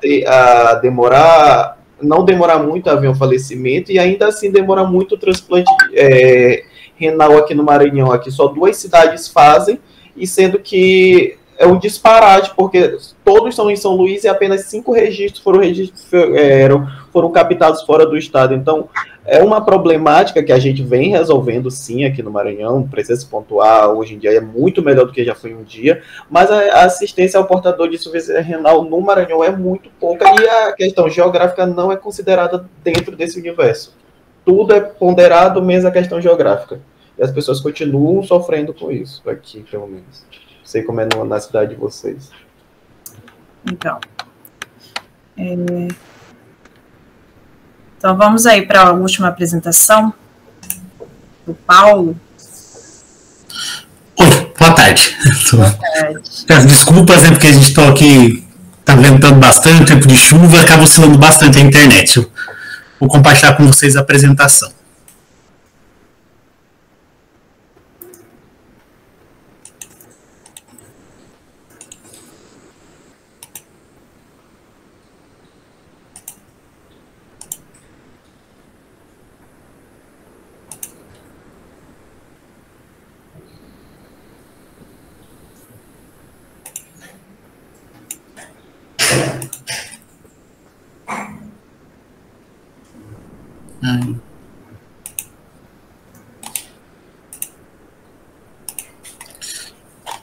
Vocês estão visualizando? Só você, por enquanto. Acho que agora... Foi? A apresentação não, a gente está vendo a tela. Duplicou. Duplicou a tela. Não foi, apareceu ainda, deixa eu voltar aqui.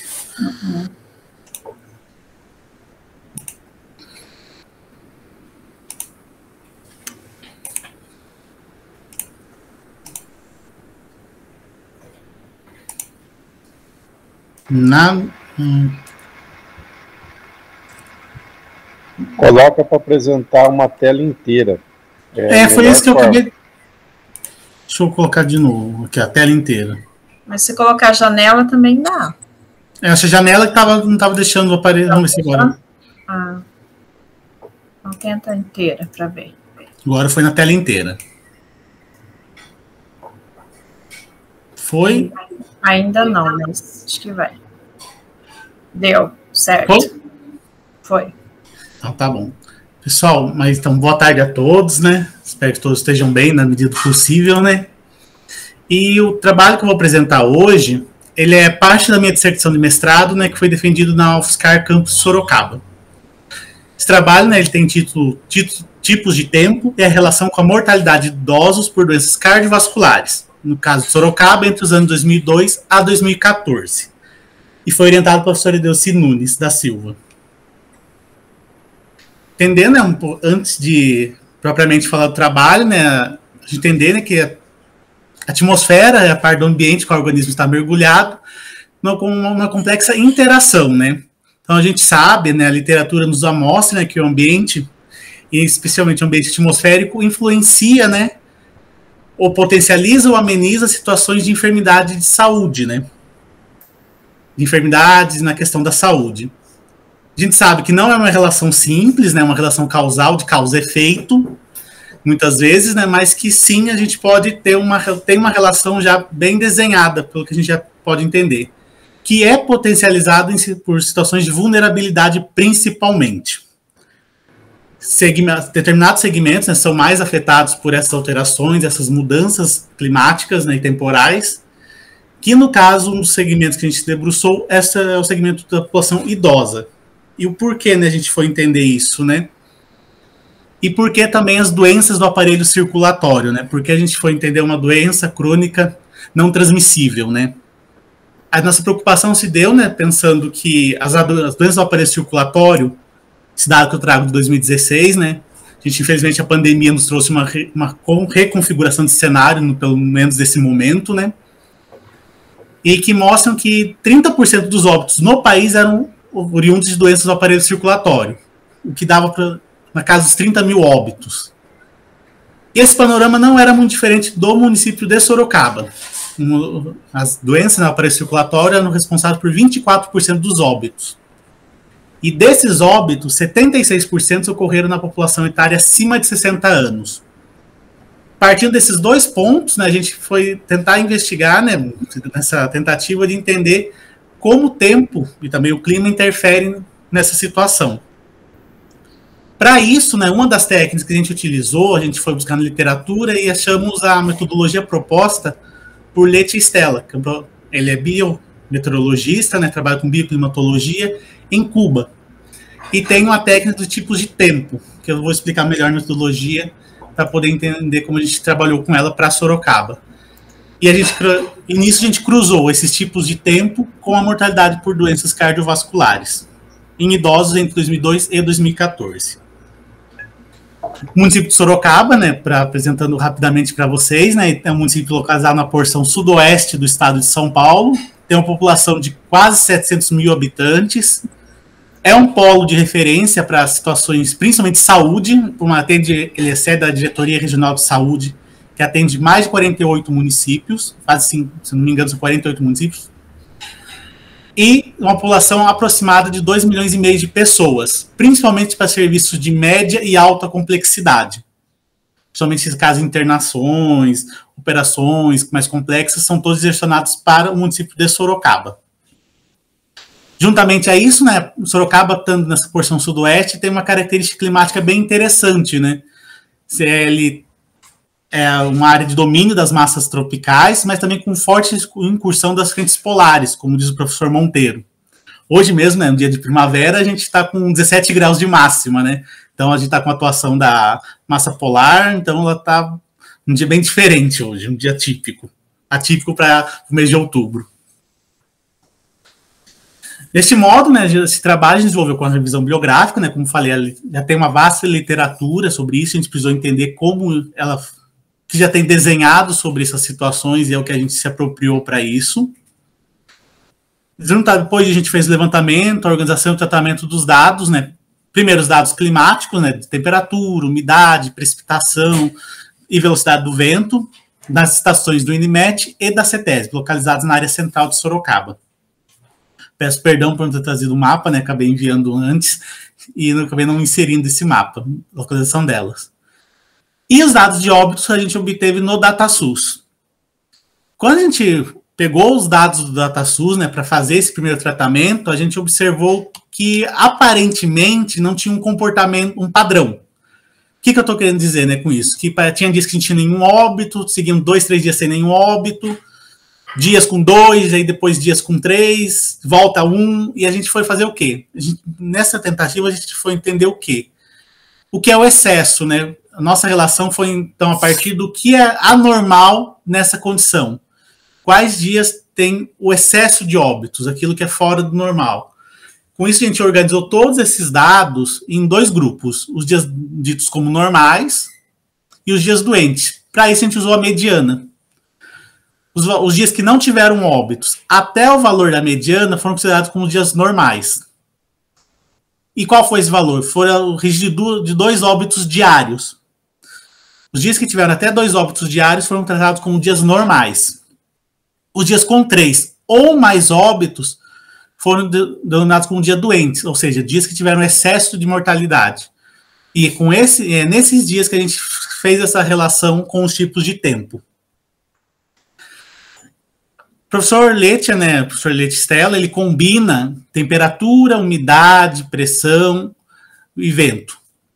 Para Sorocaba, a gente fez, pegando isso, a gente adaptou a partir da técnica dos percentis, né, de temperatura e umidade relativa, né, a gente fez uma divisão daquilo que é extremo na temperatura, tanto na máxima quanto na mínima, superior e inferior, considerando como 10%. Então, 10% do máximo das máximas, do mínimo das máximas, dos mínimos das mínimas e da máxima das mínimas. E a mesma coisa com a umidade relativa, né? A gente pegou, fez 80% considerado habitual, 10% nos menores valores, 10% nos maiores valores. E combinamos esses valores, juntamente com uma característica muito particular de Sorocaba, acho que em algumas outras regiões pode ocorrer também, que é a amplitude térmica. Porque quando a gente observou o dado de temperatura, a gente percebeu que normalmente, assim, a média da temperatura, e também acabou coincidindo com o valor da mediana, são de 11 graus, da máxima para a mínima. Então, a gente considerou que é uma amplitude considerável um dia com essa diferença. Então, a gente acabou considerando dias com maior amplitude e dias com menor amplitude térmica, ou seja, dias com até 11 graus e dias com mais de 11 graus de amplitude térmica. E essa combinação resultou em 14 tipos de tempo. Eu, infelizmente, não vou poder me debruçar muito sobre ele, mas vou rapidamente trabalhar com cada um. A gente falou, considerando um dia muito quente, né, seco ou com baixa amplitude térmica, ou seja, dia com mais de 33 graus de temperatura máxima, maior que a temperatura mínima de 21, com baixa umidade, seja menor que 62% de umidade relativa, e essa diferença de máxima e mínima fosse até 11 graus, era um dia considerado com baixa amplitude. Se essa diferença entre fosse maior que 11 graus, era um dia com alta amplitude térmica. E fomos classificando muito quentes, moderados, seja aquilo que estava dentro daqueles 80%, e também os dias com frios, ou seja, aqueles dias que a temperatura máxima e mínima foram a máxima abaixo de 22 e a mínima abaixo de 21. O vento foi inserido nos dias de frio porque a situação dele aumenta a sensação de desconforto. Com isso, a gente colocou essa variável também. Essa relação, né, para traçar entre os dias de excesso de óbito, mas com esse tipo de tempo, a gente utilizou o cálculo de frequência e a regressão logística, né? O odds, que é uma técnica estatística utilizada quando a variável é independente, ou seja, uma variável de saída, possui natureza ou binária. Ou seja, no caso, se um dia era doente ou não doente. Então, essa foi a nossa variável de saída. Quando a gente fez a divisão de tempo, né, como o comportamento deles, a gente percebeu que 40% dos dias se enquadraram como um tempo moderado, ou seja, umidade, temperatura máxima, temperatura mínima e amplitude térmica se enquadraram naquilo que era o mais habitual. E 30% que é considerado como moderado, porém com amplitude térmica, ou seja, com mais de 11 graus de diferença entre a máxima e a mínima temperatura do ar. Quando a gente fez a distribuição da concentração dos dias, né, doentes, ou seja, como esses dias de excesso de óbito ocorreram em que tipo de tempo, a gente percebe que o muito quente, seco, com baixa amplitude térmica, a cada 100 dias que ele ocorriam, 43 tinham excesso de óbito. 43% desses dias tinham excesso de óbitos, ou seja, mais de 3 óbitos diários. Uma situação que ocorre também muito significativa, que a gente percebeu, foi no moderado, ou seja, temperatura dentro do adequado, mais úmido, ou seja, com maior umidade, e com amplitude térmica, também teve 40% dos dias com dias doentes.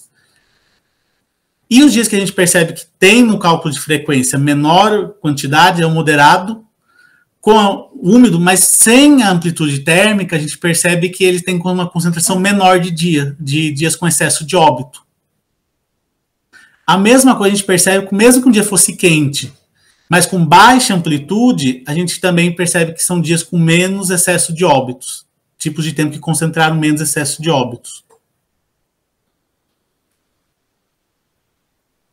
Quando a gente foi fazer o cálculo, né, do odds, né, da chance, né, do risco de chance, a gente percebeu que nenhuma situação se indicou como mais agravante. O que parece que no primeiro momento parecia que não tem nenhuma relação. Entretanto, a gente observou, né, que alguns tipos de tempo apresentaram menor capacidade protetiva do que outros. O que eu estou querendo falar para vocês é, por exemplo, pegar o 10. O ameno, seco e com baixa amplitude teve a capacidade produtiva de 43%. Ou seja, somente em 43% dos dias que ocorreram, não tinha chance de ter um dia com excesso de óbito. Quando você pega um muito quente com amplitude, ele tem a capacidade produtiva de 70%. Ou seja, 70% de chance de não ocorrer um dia com excesso de óbito. Ou seja, mais de 3 óbitos diários. E com isso a gente selecionou tanto para o efeito imediato, o efeito de 2 dias e o efeito de 5 dias. A gente fez um lag, né? A gente deslocou o óbito e relacionou com o tipo de tempo. Isso no mesmo dia, efeito de 2 e, por fim, efeito de 5 dias. Os dias que se apresentaram como menos protetivos em todas as situações foi muito quente, seco e com baixa amplitude, e os tipos de tempo mais frios, especialmente por efeito de 2 e de 5 dias. Como mais protetivos, a gente teve o ameno, ou seja, a temperatura dentro do adequado, mesmo que a umidade fosse considerada como baixa. E até mesmo com aquele com maior umidade, ou seja, a gente percebeu que a umidade nesse momento não acabou interferindo tanto, quando comparado com sendo que a temperatura estivesse naquilo que fosse aquele miolo, ou seja, que a população estivesse mais habituada. Eu acabei de estar lendo mais ou menos isso aqui para vocês, então vou adiantar também por causa do horário, né? De maneira geral, né, a gente percebeu o menor efeito do calor após 5 dias de ocorrência, ou seja, se mesmo que aquele tipo de tempo que indicasse maior calor ocorresse 5 dias, ele apresentou menos possibilidade de dias de excesso de óbito. Os dias com baixa temperatura se apresentaram com menos protetivos em todas as situações, ou seja, o frio para Sorocaba apresenta uma situação de risco. E esses resultados, né, corroboram, vão em direção àquilo que foi encontrado para Murara, para Presidente Prudente, Pascoalino para Limeira, mesmo que utilizando técnicas diferentes, né? Isso no caso do Brasil, e também estudos internacionais, como o estudo de Xu et al. Para Pequim, Vasconcelos para Portugal, Samoli para cidades do Mediterrâneo e Carmona, que fez para cidades da Espanha. Em que, embora, como já falei, utilizando técnicas e metodologias diferentes, indicaram que situações de temperaturas mais baixas ocorrem maiores concentrações de morte por doenças cardiovasculares. Por fim, né, a gente tem apresentando rapidamente para vocês a técnica desse tipo de tempo a gente achou bem interessante, porque foi uma tentativa dos avanços de compreender os elementos climáticos e as suas interações, porque pelo que a gente vê e que indica a literatura, não é um elemento isolado que pode potencializar ou amenizar a situação, mas é a combinação deles, pois a gente não vive cada elemento de maneira isolada. É essa combinação que faz o nosso organismo responder perante determinada situação. Até esse tipo de tempo a gente achou interessante porque a gente consegue utilizar as variáveis que se mostram interessantes naquela cidade, naquela realidade climática local, que no caso de Sorocaba, por exemplo, a amplitude térmica foi utilizada porque não dava para a gente desconsiderar essa situação, pois a gente percebeu que um dia quente, mas com baixa amplitude, é totalmente diferente daquele com alta amplitude. Então a gente precisou fazer essa análise. Como limitação, a gente vê também que é a faceta mais aguda da relação entre tempo e a saúde humana, porque a mortalidade, a gente sabe que a gente, infelizmente, não conseguiu compreender coisas menores, como crises hipertensivas e até mesmo a internação, que também é uma faceta que necessita ser compreendida. E que a gente acha que mais claro, e que o simpósio também nos deixa claro, que é a necessidade de estudos interdisciplinares, né? A gente não consegue resolver somente essa complexidade dos problemas se a gente não emprestar, se mergulhar, se debruçar no conhecimento produzidos em diferentes áreas, a epidemiologia, a estatística, a saúde pública, enfim, a gente necessita também desses estudos para a compreensão cada vez maior e melhor dessa realidade, né? As referências e o contato. Muito obrigado. Parabéns, Paulo. Excelente trabalho. Obrigado. Uma perspectiva aí bem interessante, né, dessa relação problemas cardiovasculares e clima, né, que a gente já tem aí várias coisas, mas uma metodologia aí bem diferenciada, né, que eu particularmente não conhecia. Estamos abertos, pessoal, para perguntas. Obrigado, gente. Então, só parabenizar o Paulo. Muito interessante a temática. Inclusive, a minha pesquisa está baseada nos elementos climáticos, mas querendo trabalhar um pouco as doenças respiratórias.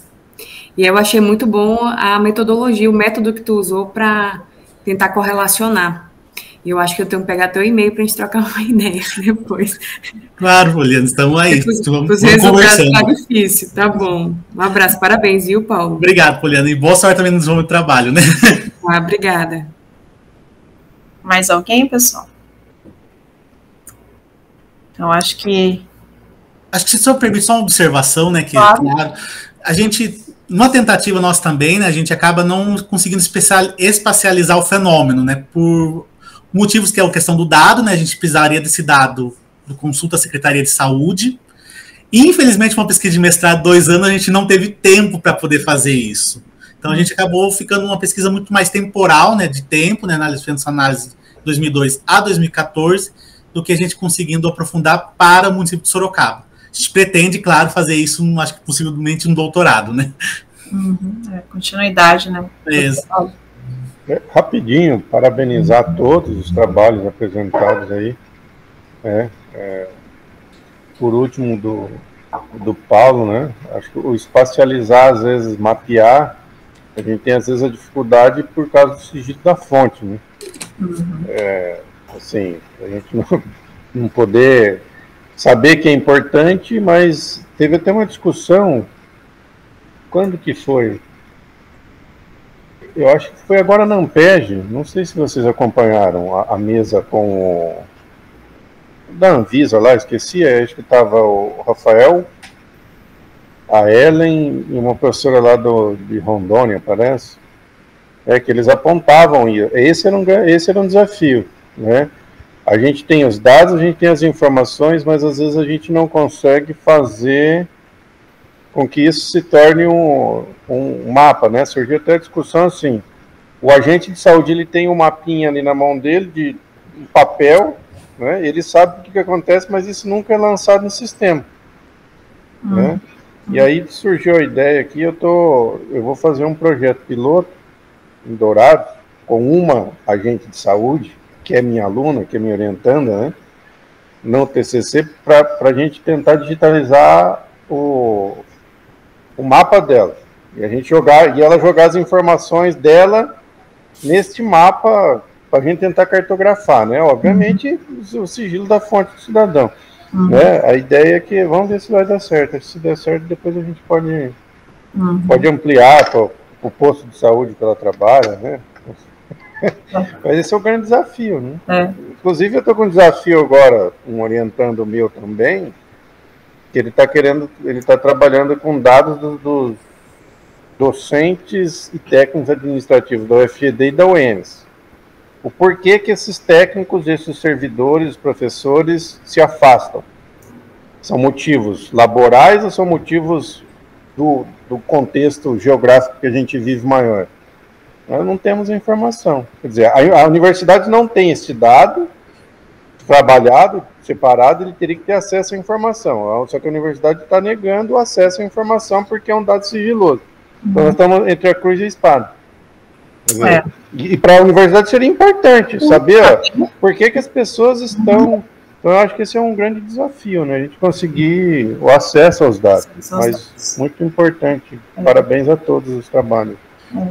Também acho, compartilhando só uma situação que o professor Alexandre falou, um aluno também aqui da UFSCar foi fazer um trabalho, né, num bairro, né, sobre isso, né, ele foi na unidade de saúde da família, né, só que o bairro, metade está mapeado, metade não. Ele tinha a situação, metade eles tinham esse dado, a outra metade não existia, sendo que pertencia à mesma unidade de saúde.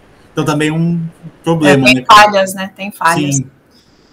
E a mesa que vai começar agora vai falar um pouco sobre isso, né, desafios e análises, uso de geotecnologias na saúde, né, então acho que vai deixar. Mas eu quero também parabenizar a todos que apresentaram os trabalhos, né, eu acho que foi uma tarde riquíssima, e aí só fazer uma observação, né, que estavam todas as regiões brasileiras aqui representadas, né, a gente tinha do Norte, Sul, Sudeste, Centro-Oeste e Nordeste, então todas as regiões se fizeram representadas aqui nessa tarde, acho que essa é a riqueza, né, dos eventos. Será que foi proposital isso? Então, não sei, mas coincidentemente eu fiz essa observação aqui. Tivemos, né, um de cada região aí representando. E que se estivéssemos presencial lá no Campina Grande, né, seria melhor ainda, mas daqui 2 anos nos veremos, com certeza. Então, muito obrigada a todos. No Acre, tá aí, ó, a Poliana pede para o orientador dela levar o evento para o Acre. Isso. E aí... Porque no Norte foi ano que nunca teve, né? A Priscila falou ontem na abertura, né? O Norte eles já estive no Acre, mas não, também já estive, mas faz muito tempo. Podemos voltar, né? Então, na quinta-feira a gente tem a continuidade dessa sala, né, com outros trabalhos. Aí a Poliana já apresentou hoje, mas se quiser assistir. Eu ia fazer esse pedido. Eu acho que é importante a gente participar dos outros momentos, não só daquele que a gente apresenta, né? Sim. Então, é interessante. Na quinta-feira estaremos aqui novamente, no mesmo horário, tá certo? Obrigada a todos. Um abraço. Vamos para a mesa agora. Boa tarde. Tchau, tchau. Tchau, Matheus. Tchau, Miller. Até mais. Tchau, tchau. Nara. Tchau, gente. Tchau. Tchau. Você estava aí? Tchau, até mais. Não, um prazer. Tava brincando. Legal, que bom. Melhor brincar, né?